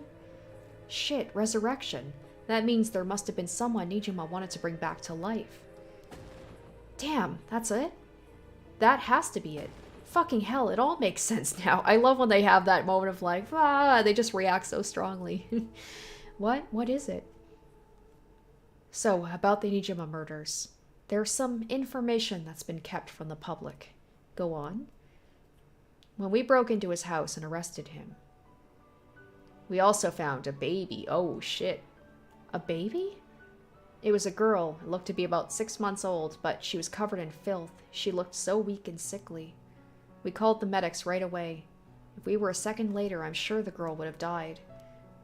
So, was Nijima the father? He told us he'd found her under a bridge. He found her? She was abandoned? I've heard of parents threatening to leave their child under a bridge as a threat, but to think it actually happens. I suppose there are cases with the dead newborns found stuffed in coin lockers, so it's not without precedent. Is that a thing that happens? I just finished Yakuza Like a Dragon, and that's a pretty big part of it, is like babies being put in lockers, but I didn't think that that was something that actually happened. Oh my goodness. Whatever the case, we never found out the truth. But there's one rumor from back then I could never get out of my mind. And it's starting to sound more likely now. Well, I'm sure this isn't the first time you've heard of it. Many believe Nijima's guilty of more crimes than what got him convicted. Back then, a lot of girls went missing. I remember all of that. So was he killing girls? Was he killing people to try and, like, help this baby? Was that it? He was doing, like, black magic and sacrificing. I guess maybe that explains, like, the body parts, because usually, like, you need to sacrifice and you need to, like, do body parts and stuff. So maybe he was trying to, like, help this sick baby? You know what? The whole thing about the Chainsaw Man, well, how long is that? Because I'm like, I'm almost done Arcane. I am looking for another anime to watch, so that could be a potential if you guys think that would be a good one for me to react to. I still have some potential animes that are kind of like on my short list. It's really bad. Like, I'm 2 episodes away from finishing Arcane. I really should have, like, a show to follow up with already picked, but I don't. So you guys can, like, let me know if there's any shows that might be a consideration. Anyway, back to this. Among the high school girls that might have been murdered, or maybe I should say sacrificed, was a girl who was pregnant. Oh, goodness. That's horrific. Well, as horrific as Haraway right now. Oh my god, he killed her and dismembered her body. And we thought maybe the baby we found is what he pulled out from inside of her. Whoa, what? Don't misunderstand me. This is all speculation on top of more speculation. But I, for one, never believed that man would just take in a baby he found under a bridge. Wow, that just got extra dark. Finding a baby under a bridge is one thing, but then, like, cutting a baby out of a pregnant woman and keeping the baby? What? I'm feeling sick. Stay strong, ma'am. I know this is hard to hear. Like I said, don't take that to be the full truth. We were running on speculation back then. Now that this whole resurrection magic has come into play, we should consider the possibility it was his child. Maybe he was trying to revive whoever the mother might have been. It's just a theory, but my life would be a tad easier if it were true.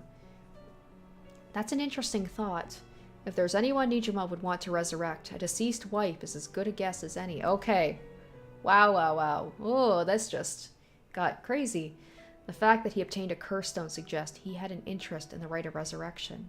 So, like, he's willing to, like, I'm gonna kill a whole bunch of people and bring my wife back. I wonder if that baby girl, because they said that she was found like she would have died, so it implies that she's alive.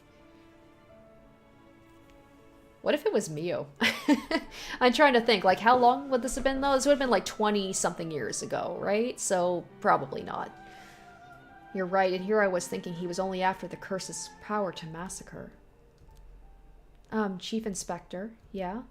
What happened to the child, right? Here's what we want to know. Without a birth registration on file, the best we could do is find the girl some suitable foster parents. It was decided to keep the circumstances secret for the sake of the child's future. Well, I'm glad she was taken care of. What if it's... And now I'm going through the list here. Let's go through the list of, like... So this was, like, 20-something years ago? Maybe... these are all high schoolers, so I don't think that would quite work. Ayame, maybe? Young woman? 20-ish? Perhaps? Perchance? Maybe? Well, I'm glad she was taken care of. I'm guessing it's somebody that's already been introduced. That's gonna be like I said, it's like we're in a city that I can only imagine hundreds of thousands of people live in, and yet it seems like there's 20 core people, and they're all of their lives are just like interconnected with each other. Well, I'm glad she was taken care of. Okay, well, don't mean to derail the conversation, but there's still more written in his journal. We know Iwai had managed to obtain the grimoire thanks to the advice he got from his idol, Nejima, while in prison. After conducting research and gathering more information, he determined he had a chance to get rich quick. Right, he thought he could make some money if he could successfully use rejuvenation magic. Correct, it turns out someone gave him the idea. And get this. It was the one and only queen of the chairman of Heihaku Soaps herself, Natsue Yamamori. I knew she had something to do with this, right? I think everything's connected with her. Wait, the chairwoman of Heihaku Soaps? So that's where this leads. Here, let me read what he wrote. The queen of Heihaku has a strange fear of growing old. Her fear of death is even worse, and if she does die, she wishes to be revived, and she will spend whatever it takes to preserve her beauty. Magic, rituals, and rites, she'll use whatever means necessary. Her tenacity is unbelievable. She was apparently investing money into any research on resurrection, the restoration of youth, and the like. So she'd even throw her money at the occult. The places greed will take you, and vanity. Well then, that brings us to Hideki Arashi. She presumably funded his research into the right to resurrection as well. That's what it all points towards. I wouldn't be surprised if the Witch of Heihaku pounced at the rumors of the right of resurrection. It's starting to sound likely. It might also be why she's spreading the rumor about having godly powers. It's a convenient cover for her if she becomes young again. Godly powers? What's this all about? You can ignore that. Either way, I think Iwai took the payments he was getting for his research to seduce a family into taking him in, to keep a low profile. The Shirashi family, Michio and her mother, Toshiko, were just his unlikely marks. And this is where you get involved. Are you feeling steady, ma'am? Huh? This has something to do with me? What? This is me. What are you talking about? I feel like I'm 5 steps behind everything. Oh, don't worry. I will definitely finish this part at least. I might even go a little bit longer because I feel bad that the first part of this live stream was kind of got effed up. So, yeah, I can definitely finish this scene, and depending, I might be able to play a little bit more. So don't worry, I will at least finish because this is a lot happening right now. I am not going to stop right now. What are you talking about? And also, Hero the Dragonite asked if I play Pokemon and what my favorite Pokemon and Pokemon type are. I do play Pokemon, mostly like the older games. I haven't really played anything past... Gosh, what was the last Pokemon game I played? I want to sit down at some point. I do want to play Arceus Legends. I haven't yet. The last game I played, I think, was like Sun and Moon. My favorite type, I like Fire type, and I like... I guess like my favorite Pokemon is... Hold on. Let me pull it down. Ugh, I got it right above my computer. Espeon. Espeon's my favorite. So, there we go. All right, ma'am, please calm down. Iwai moved in with the Shirashis to practice his magic. He needed a sacrifice to perform his youth restoration spell, but that means extracting the life force from someone young. Oh, wait. Wait. Her son? Her son? So it was Iwai, this man. Iwai worshipped Nejima, so he must have also despised Nejima's detractors. Oh, we are finding out a whole bunch. We are finding a whole bunch of information. All right, let me just put my guy up really quick again. Or my girl. Oops. And something else fell. Okay. All right. Sorry about that. Okay, so he must have despised Nejima's detractors, not to mention he was captured and sent to jail once before. Surely he had a bone to pick with the police. So when he realized he had the chance to both avenge Nejima, embarrass the police, and acquire a living sacrifice at the same time? Fuck. And And if he's being funded, right? That's how he'd be able to get somebody to help him out with that. You've got it. EY kidnapped Haru Shigima's son and managed to score 3 birds with 1 stone. Sorry guys, I didn't mean to scare you. Oh, Haruo, she can't even get revenge because the guy's already dead. Oh, that is horrifying. You want to talk about like a little bit of a scary. You're telling me that this horrid man, he never had the intention of returning my child. I thought there might have been a reason why the kidnapper seemed to be mocking the police. He never wanted money. His aim was to humiliate the force. It all makes sense. He must have used Michio to lower your boy's defenses, and then kidnapped him on his way back home. Oh shit, that man? He took Shuichi? And Michio was involved in it too. Ma'am, please calm down. I understand, but you must remember to breathe.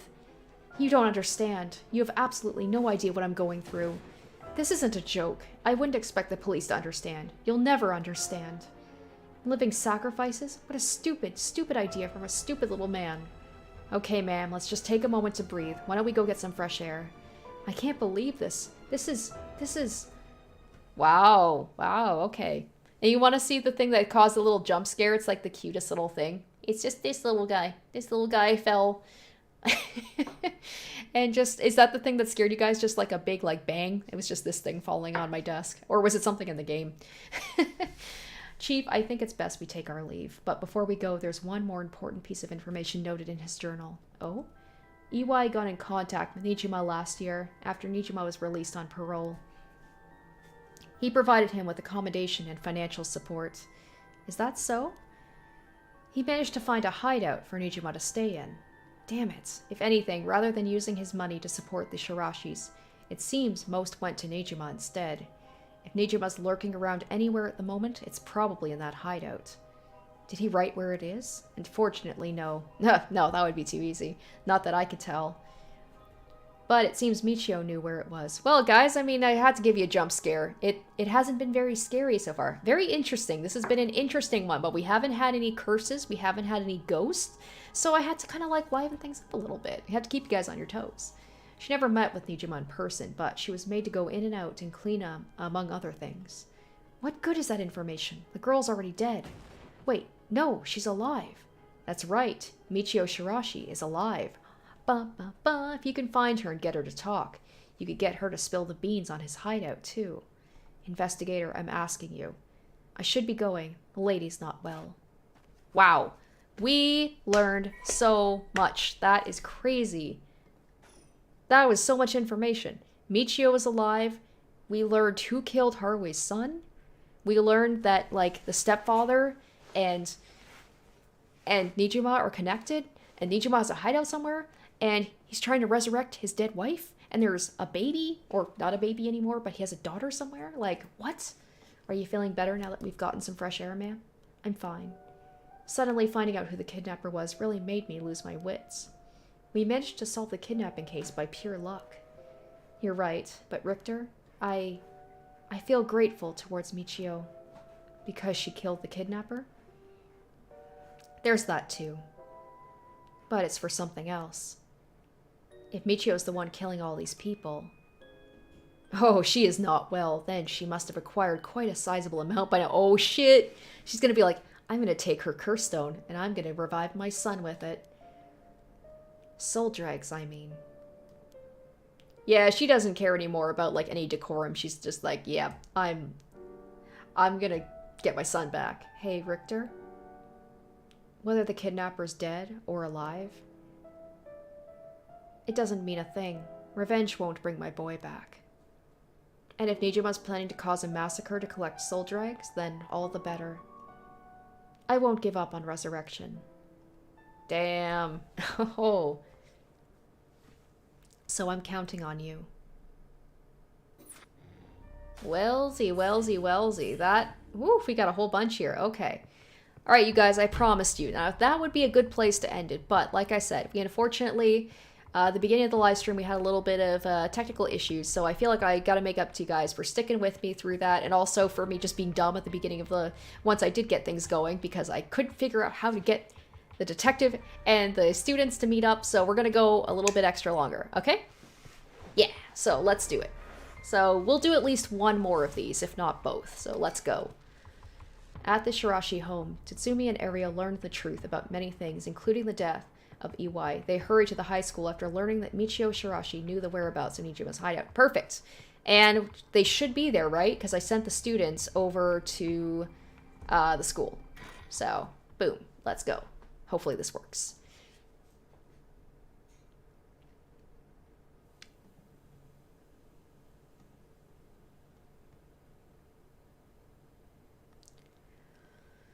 Boss, I just talked to the Sumida police. Oh, what now?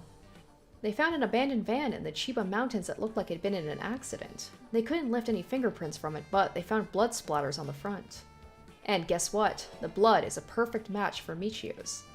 So, okay, so wait, so Michio, she's alive. I'm so confused. She's alive, but she did get hit by a car, so maybe she just didn't die? I don't know, I'm so confused. And then, oh, that was a thing too, is like, so Michio might be alive, but she might be dead, and then we learned that, like, the Ayame and, what's his face? I always forget his goddamn name. There's so many names to keep track of. Yutaro. So they might be behind at least the accident. If not killing her, then they injured her, at least. Oops. So maybe they, like, threw her into the van and, like, I don't know, hit her away? I'm so confused. So it must be the van that hit Michio. You got it. It's all thanks to Yoshimi that we were able to find that out. The license plate had been removed, though, and they even scraped off the vehicle identification number. It'll take a while to identify the owner. Speaking of zombie, this is like such a random tangent, but there was a thing, there was like a thread going on Twitter for a while. It just like blew up my Twitter feed where it was things about like what voice acting or like what line from an anime do you like basically have burned into your brain. And what was it called? It was a zombie idol show. It was like Zombie Saga or something. And there's this dude and he's just like a maniac in the dub version. And I couldn't stop watching it. And now I kind of want to watch this show. It's not usually my style because it looks more like it's a comedy. It's like a zombie idol show. But just based on the guy, he looks like a magician. He has like a cape. I think he's like their manager or something. And he's just insane. And I love, it was like get in the van. And I just went down this rabbit hole of just watching clips from it. I'm like, I'm gonna have to watch this show. Whether it's as a react or for like, just for myself. Unless like, I kind of love it. Zombieland Saga, that's it, yeah. Yeah, so if you guys like that's one where I'm like, I kind of want to watch the dub of it just for the guy because he's hilarious. I ended up going on his Twitter. I can't remember his name, but I'm like, I love him. Just based on the little I've seen. Anyway, that's my little nerdy tangent. Okay.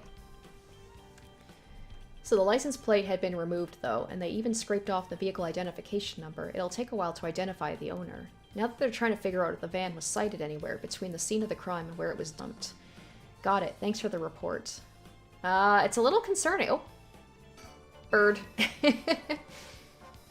Okay, but the girls aren't here. Hopefully nothing has happened to them. He still doesn't look tired after all this running around. I wish I had that stamina. By the way, boss, we've confirmed Michio died in a vehicular collision. But are we sure it was really an accident? So now it's been confirmed she's dead! Good question. I was wondering the same thing. The damage done by the collision indicates the driver was traveling at a considerable speed, but there was no brake marks to be found. Exactly, which suggests they may have been intentionally targeting Michio. So Michio's behind, like, she's behind all of this. Like, she seems to be a key for, like, for the death of Harue's son, for this whole thing, like the death of the teacher. It's a whole lot. And what was the motive? Who would have reason to kill Michio?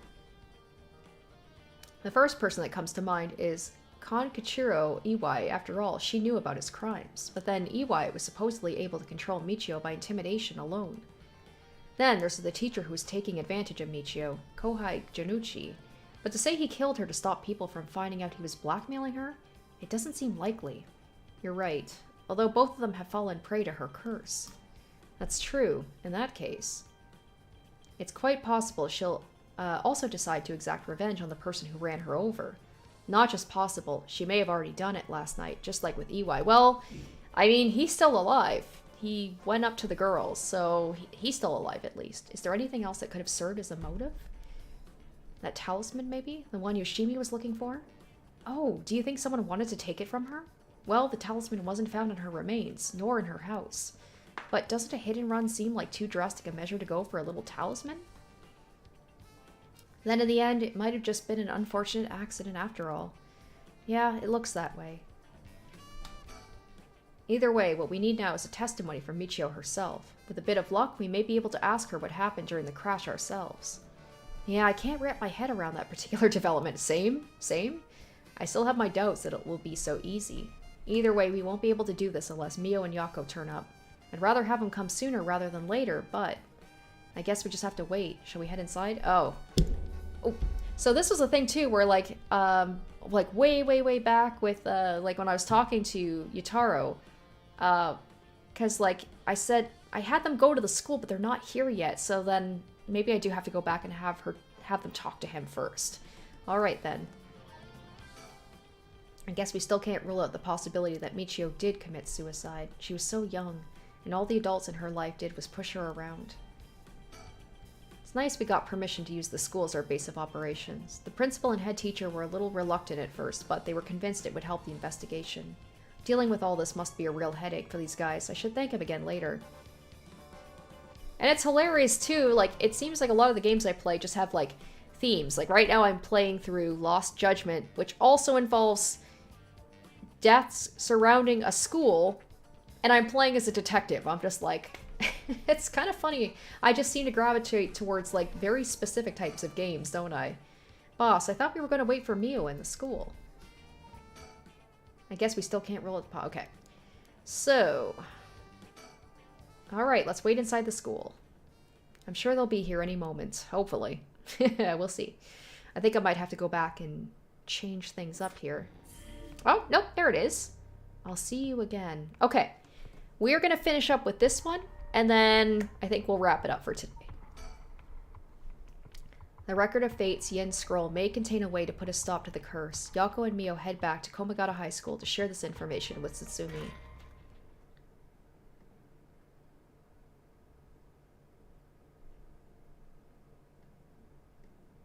Perfect. Alright, we got them to the school. Ain't that interesting? The Record of Fate's Yen Scroll, huh? Well done, you two. That's some good info you got from that teacher. Thank you. Good job, boss. Operation Schoolgirl was a success. Please call it anything else. Ario, stop making things so weird. I love him so much. I think Ario's my favorite. Anyways, let's share what... And Bio's my second favorite.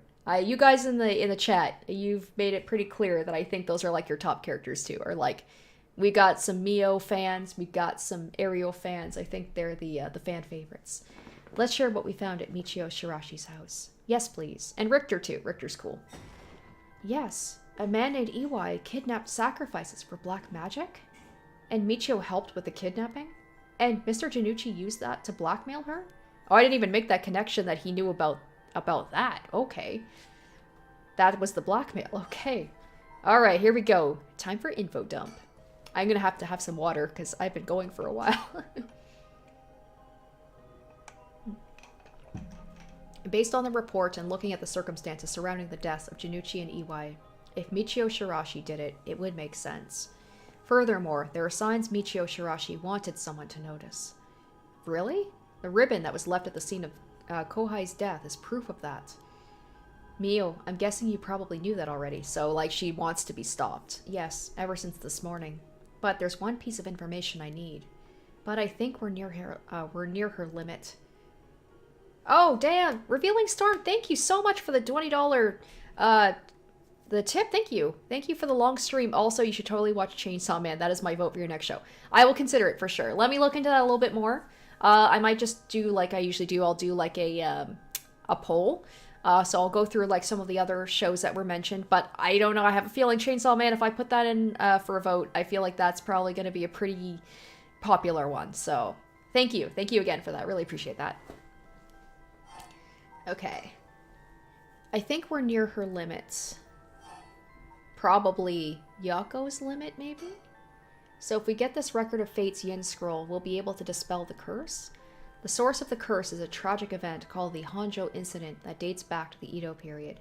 An onmyoji named Tsuchimikado is said to have recorded a way to deal with the curse. Yes, pull on my community tab, so keep an eye out for that. After I'm done, usually what I do is, like, after I finish my React series, I will usually put up a poll, and you guys can vote for, like, what show I will watch next. And then I usually give it, like, 4 or 5 days, so you don't have to, like, go to the poll, like, as soon as it's open, or else you miss your chance. And for people who are on my Patreon, I will, of course, post on there, too, and give you guys a heads up. For people who are not on my Patreon, just keep an eye out on my community page. Arcane still has 2 episodes to go, so it's not going to be up for a while. So don't worry right now. After I'm done Arcane, I will probably post a pull up, so just keep an eye out for that. I think there may be a way to dispel the curse. Right, I'll leave how to approach this to you, Mio. I'll check with the Paranormal Affairs Bureau as well, but please make finding the Record of Fate's Yin Scroll your top priority. But how do we go about looking for it? It's possible the descendants of Simon have inherited it, but I don't think they're aware of its existence. It'd be nice if we had a clan crest or something to go off of. Maybe we'll have to ask Paranormal Affairs. That reminds me, Mio, was the Western black magic used by Iwai and Nijima really just an imitation? Huh? Why are you asking me? Oh, Boss said you knew about that sort of thing. Do you not? I love that face. I love that face. I love their faces. I mean, I have some knowledge, but how strange. I don't think I've ever told anybody that. It's okay, Mio. Nobody's judging you. Right, but it still feels a little weird. Yako is top-tier supportive friend. So what's your opinion on it as someone familiar with Western black magic? If I could have a look at their grimoire, I could be sure, but based on their methods, I'd say they imitated black magic popular around 300 years ago. It was advertised as magic anybody could use, and was employed as camouflage to evade witch hunters. It's notable because they purposely required living sacrifices to make it difficult to disprove its authenticity. Wow, you know so much. I'm impressed. It totally matches with the vibe you've got going on. What do you mean by that? Don't worry, have some confidence. I like Yako too. She's a sweet girl. Right, thanks, I guess. Look at that little cherub face. She's so cute. And she's so little. If that black magic is just an imitation, then we probably don't have to worry about it. I'm just glad things aren't getting even more confusing than they already are. Oh, right, about the mastermind. I had an idea. Huh? What is it? This is about the chairwoman of Hihako Soaps, isn't it? You mentioned her when you were telling us about that Iwai person. Yep, whether the goal is to restore youth or to resurrect someone, she's got her hands all over this. She has money, too. It would also match Hideki Arashi's account of a woman's voice. An evil business lady with supernatural powers, a classic setting. If only we could confirm those powers of hers were actually real. We'll need to keep an eye on her. I'll tell HQ to look into her.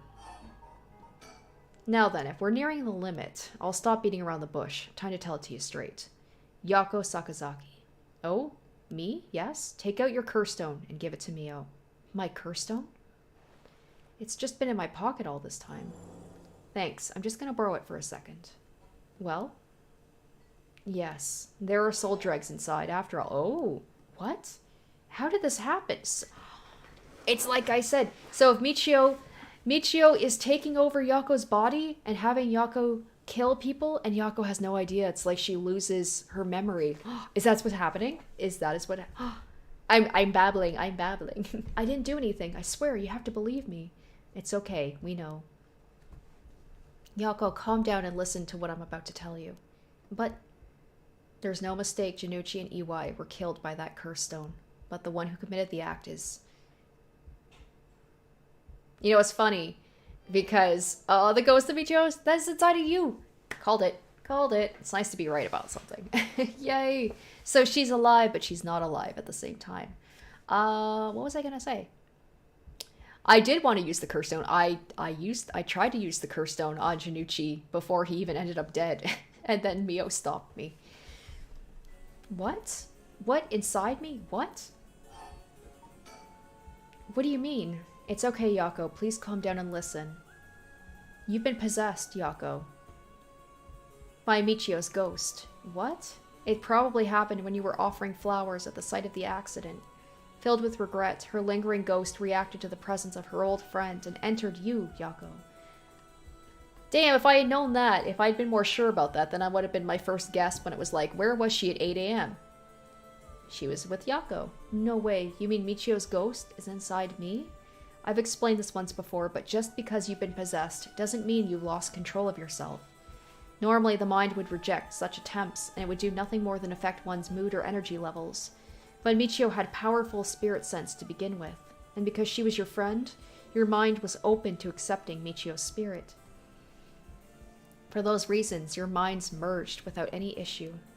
It's going to be difficult to separate her from you at this point, which also means it will be difficult to guide her spirit to the afterlife. No way, we've merged? Me and Michio's minds are... But I don't feel different at all. I mean, I'm me, I think. That's because after she merged with you, Michio started to believe she was you as well. As a ghost possessing you, she's not fully conscious, only really a jumble of vague memories, and that was why I have the memories of her getting hit by that car. Still, there are traces of her consciousness and memories as Michio Shirashi. You've been acting a little different from usual. You would also sometimes react when coming into contact with things with a powerful influence. Really? That having been said, if we don't have a proper understanding of the regrets Michio Shirashi had when she died and why, it would be difficult to separate her from you. That's why I didn't say anything. I'm sorry. If I carelessly provoked her ghost, it could have risked causing her to dig even deeper into your mind. Oh no. When we mentioned limits earlier, we meant by letting things proceed like this, there's a possibility you will join completely, making it impossible to separate her ghost from you. If that happens, you'll never be able to tell which of your thoughts belong to her and which belong to you. What? That's so scary. You mean I won't be myself anymore? But if it's Michio, then maybe it wouldn't be so bad? I don't know. What should I do? But if it was actually Michio who used the curse stone while I was unaware, wasn't it? Doesn't that mean her ghost has already taken over my body? Well, about that. I think that's probably the effect of the curse amplifying murderous impulses and the influence of the Feast of Shadows. While you were sleeping, the ghost powers were boosted.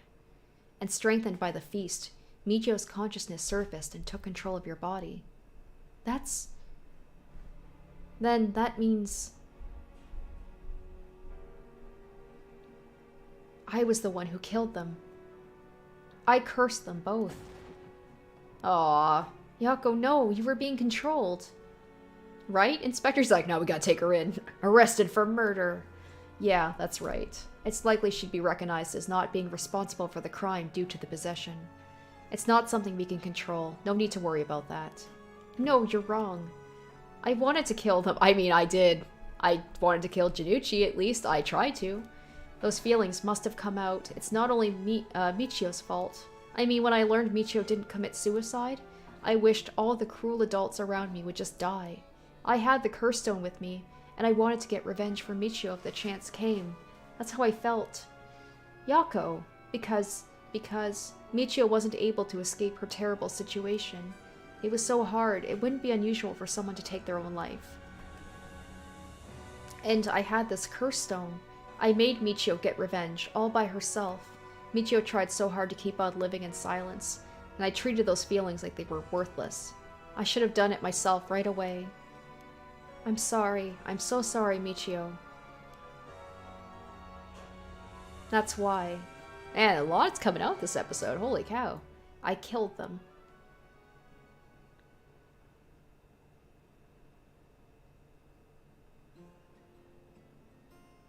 And now we've got happy music. Yako.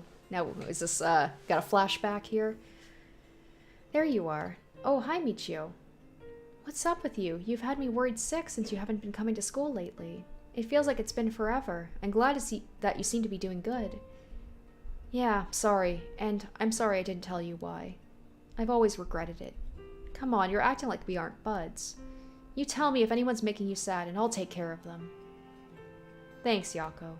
Actually, I'm here because there's something I wanted to tell you.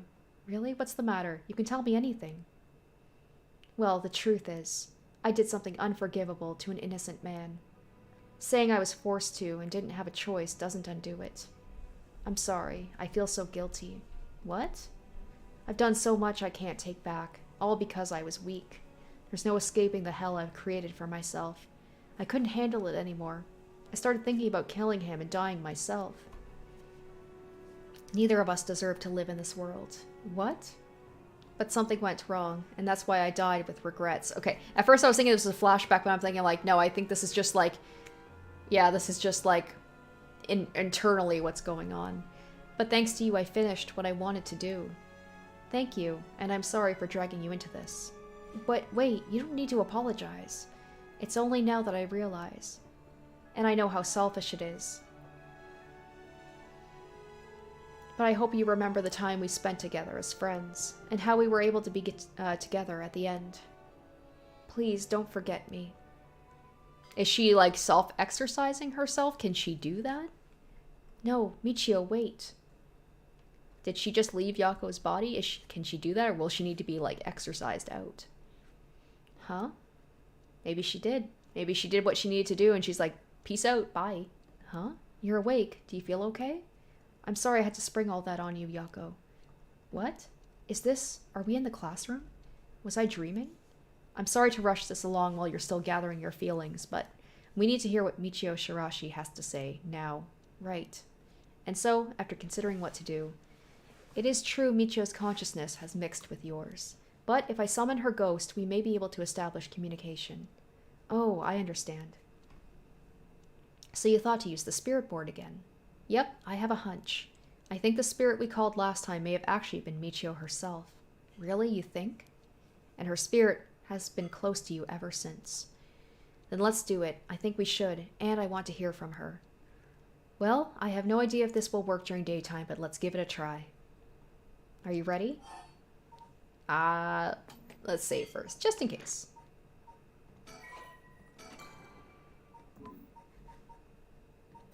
Alright, I'm ready. Yeah, I'm ready.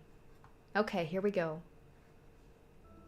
Alright, and according to Eblis, one of your favorite moments. Okay, I'm excited. Do you remember how to do it? Place your finger on the 10 yen coin. Right, like this. Good, now do as I do. Spectre of the Spirit Board, please visit us. Spectre of the Spirit Board, please visit us. Please tell us if you are there. Okay, I was like, I don't know if I have to move it. It's here. Now, is it the spirit of Michio? Yako, would you ask the spirit? Alright. Are you Michio Shirashi? Spectre of the Spirit Board, are you the spirit of Michio Shirashi? It said yes. Don't be so sure. Some spirits like to play tricks. Can you try asking it a question only Michio would know the answer to? Let's see. Spectre of the Spirit Board. How much did the ribbon I bought with Michio cost? Oh gosh, would I even remember that if I was asked? 49 yen? 410. Okay, so... Oh, 490. 490 yen, that's right. Damn, that's an expensive ribbon, right? That's $4.90, and that's back in the 80s. Well, it seems like we have the right spirit. Okay, can I ask you to ask her a question? Or can I have you ask her a question? What do you want me to ask her? I want you to ask about the location of Fumachika Nijima's hideout and the location of the talisman as well. Okay. Okay, Spectre of the Spirit Board, please tell me the location of Fumachika's Nijima's hideout. No. Oh? Hesitating. Terrible things will happen if he isn't captured soon. I'm sure it's painful to try and remember, but you're the only one who can help us, Michio. Please.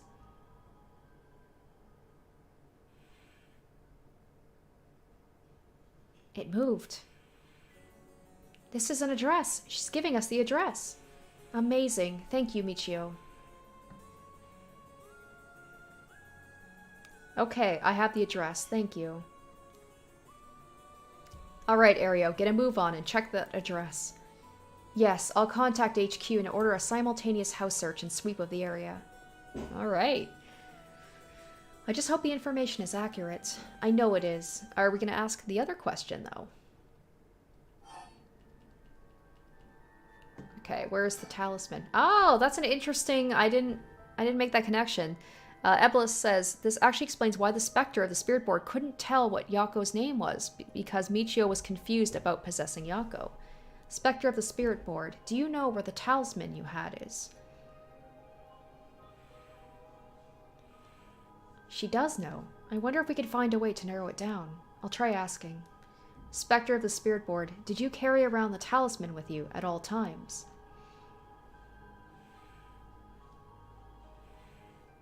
So she did carry it with her, so that means somebody stole it.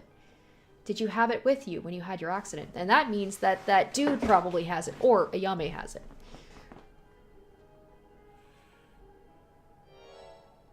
She had it with her, but there was nothing resembling a talisman in the article left behind at the scene. So that means someone took it with her and ran off with it before the scene was investigated. But who would do that? This would mean someone knew Michio had died before the police did. The first person to discover and report it was the caretaker of the apartment building next door. Should we check with them? Let's see. The other possibility I could think of is the perpetrator of the hit and run. But it was a hit and run. Wouldn't they have run away? It might be possible they came back, driven by fear or something else. Even so, they didn't report it and went through her belongings. But to only take the talisman, it seems hard to believe. Unless they were after the talisman from the very beginning. How likely is that, if the talisman really is so special? Ario mentioned the same thing, but to run someone over just to take something from them? It's possible they picked up the talisman after hitting her for no particular reason. Either way, if it really was a hit and run, then I hope they get caught. It's possible she remembers something after seeing that picture of the car. Then should we try asking? I'll try. Alright, who is responsible for the hit and run? Spectre of the Spirit Board, do you know who is behind the hit and run?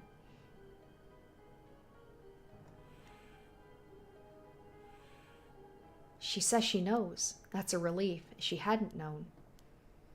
In order for Michio's spirit to find peace, we need as much detailed information about what happened as possible.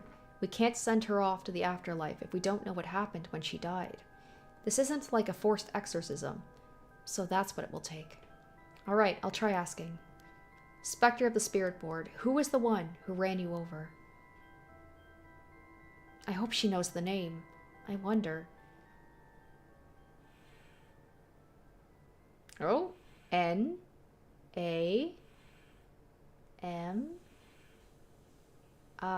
Nami? Namigaki.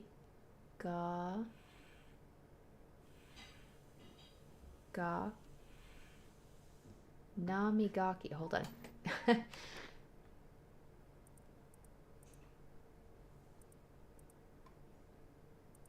Namigaki. Let's see. Is that a first name or a last name? There's so many names. I know that they will tell me, but I'm like, I like to try and figure it out for myself. Namigaki. I don't see that name anywhere. Anyway. Okay. Namigaki? Did I just, like, miss all that? What? You mean Yutaro Namigaki? You two know him? We talked with him after... Wait. Yutaro... Oh my gosh, wait. Oh my gosh, I went right by it. This is how little of an impression this guy makes on me. I forget his name every time. I remember Ayame's name, and she's barely been in it at all. I went right by his goddamn name. I'm so sorry, guys. Can you tell that I'm, like, kind of hungry? And, I mean, we knew that. That's not, like, that's not new information. So she knew him by name. Why does Michio know him? Okay. I see, so that's why Yako had that reaction when she saw him. What? Come to think of it, that guy said he wanted to talk about Michio. The hell is he planning with without his curse stone? He said he'd be waiting near Ryogoku Park. Or Bridge. Got it. I'll join you there once we're done. He's the bastard who killed Michio? Yako. This should be enough information. So I think we're going to have Mio be like, I'm going to hold on to the curse stone, okay? Okay, don't do anything rash. We can release Michio from her suffering now. Let's do it. Alright. I swear I will not remember his name. The whole time. I will not. I refuse, because I just don't like him. It's like my brain will refuse to remember him. Spirit of the Spectre of the Spirit Board. No, Michio. Thank you. You helped us. You know? I gotta slow down. I was like, I think I'm like, kind of like, okay, ready to wrap it up soon, but I'm like, I just gotta slow it down. That's why I think I was just like, I was rushing through those names. I didn't catch it, so I'm like, all right, just sit, relax. It's because I can hear my husband, even with the headphones. I can hear him cutting stuff because he's making dinner right now, and I'm just like, yeah. But we're gonna finish this up. It'll be over soon. All right, I'm so sorry I didn't know about it all. Your family, the kidnapping, Mr. Janucci. I'm so sorry. It must have been so hard. Not that I could understand, but I'm sure it was so hard. I mean, of course you would want revenge. I wanted it too. We've all done things we wish we could take back. But I'm glad I at least know the truth. Yako, there's so much I want to say, but that's enough. Let me just ask you one thing. Someday, can we hang out again? No. You got ghost-owned. You mean it? Okay, it's a promise. Have you asked everything you wanted? Yeah. Okay, I'm going to guide Michio's spirit now. It's time to say goodbye. Michio, with this, I'll finally be able to free you. Hey, Yako? Yeah? You never accepted the idea Michio took her own life. I'm glad you never stopped trying to find the truth. Yeah, you're right. Even though I didn't realize just how hard things were for her. Mio? Aww. Aw, that's so sweet. That's so sweet. Sorry.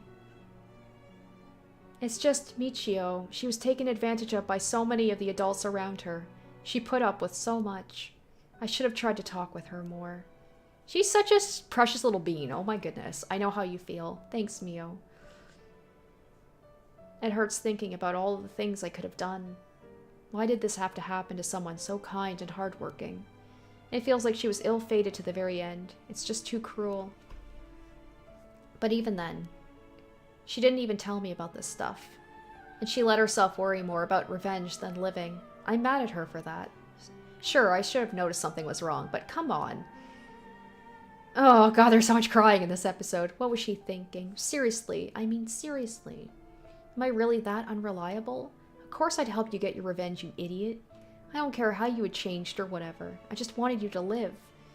This could have been a completely different game. It could have been like two high school girls just going on like a murder spree. Without the use of like curse stones, just murder. Yako, I'll take responsibility for what's been done. But one day if we meet on the other side, I'm gonna have to give her a good punch. Then I'll tell her she's the real fool's procession or something. Then we'll hang out like always. It sounds like fun. Alright, I'm sending her off, okay? Wait. Look, the coin. It moved to no on its own. You're right. When did it do that? It seems she still has something keeping her here. Yako, do you have any idea about what Michio wants? Me? Oh. Please, don't forget me. I think she told me she didn't want me to forget. I see, then... Michio, if you can hear my voice, let your feelings that you won't ever forget her be known. Show it through an action. What? Do something that shows you won't forget. Oh, interesting. This is another thing here where it's like... Huh, okay, so probably files?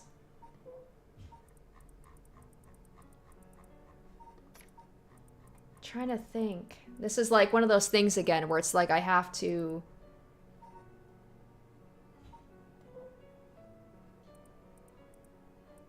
find a way, like I'm gonna have to do, it's like some sort of like the fourth wall breaking, right? But I'm not quite sure what to do. Person of interest? Maybe I have to go to Michio's thing here?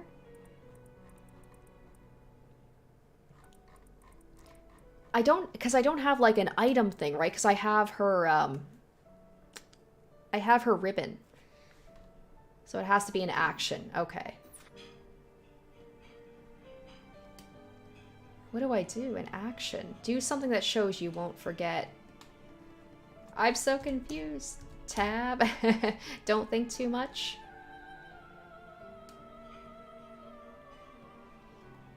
An action.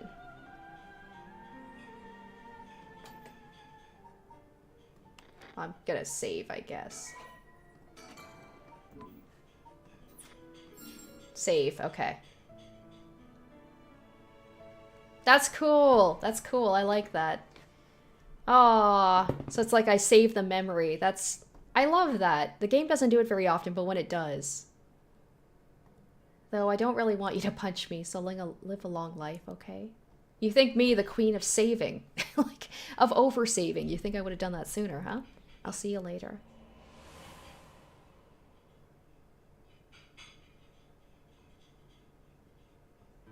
Alright, that was really cool. Alright, guys. With that, there we go. I hope you guys like this extra long episode of Paranormasight. This was a really good one. I mean, every episode has been good, but we got so much information. There were so many revelations this one, and some cool gameplay as well. So, yeah, sorry again, guys, for having it be kind of weird at the beginning. But thank you guys for sticking through with me to the end of it. Really appreciate that. I hope you enjoyed this live stream. And probably same time next week, we'll be continuing on with Paranormasight. Should be a couple more before we finish up. So I'm really excited to see where we go from here. I hope you guys have a great rest of the day. Thanks for tuning in for the extra long live stream.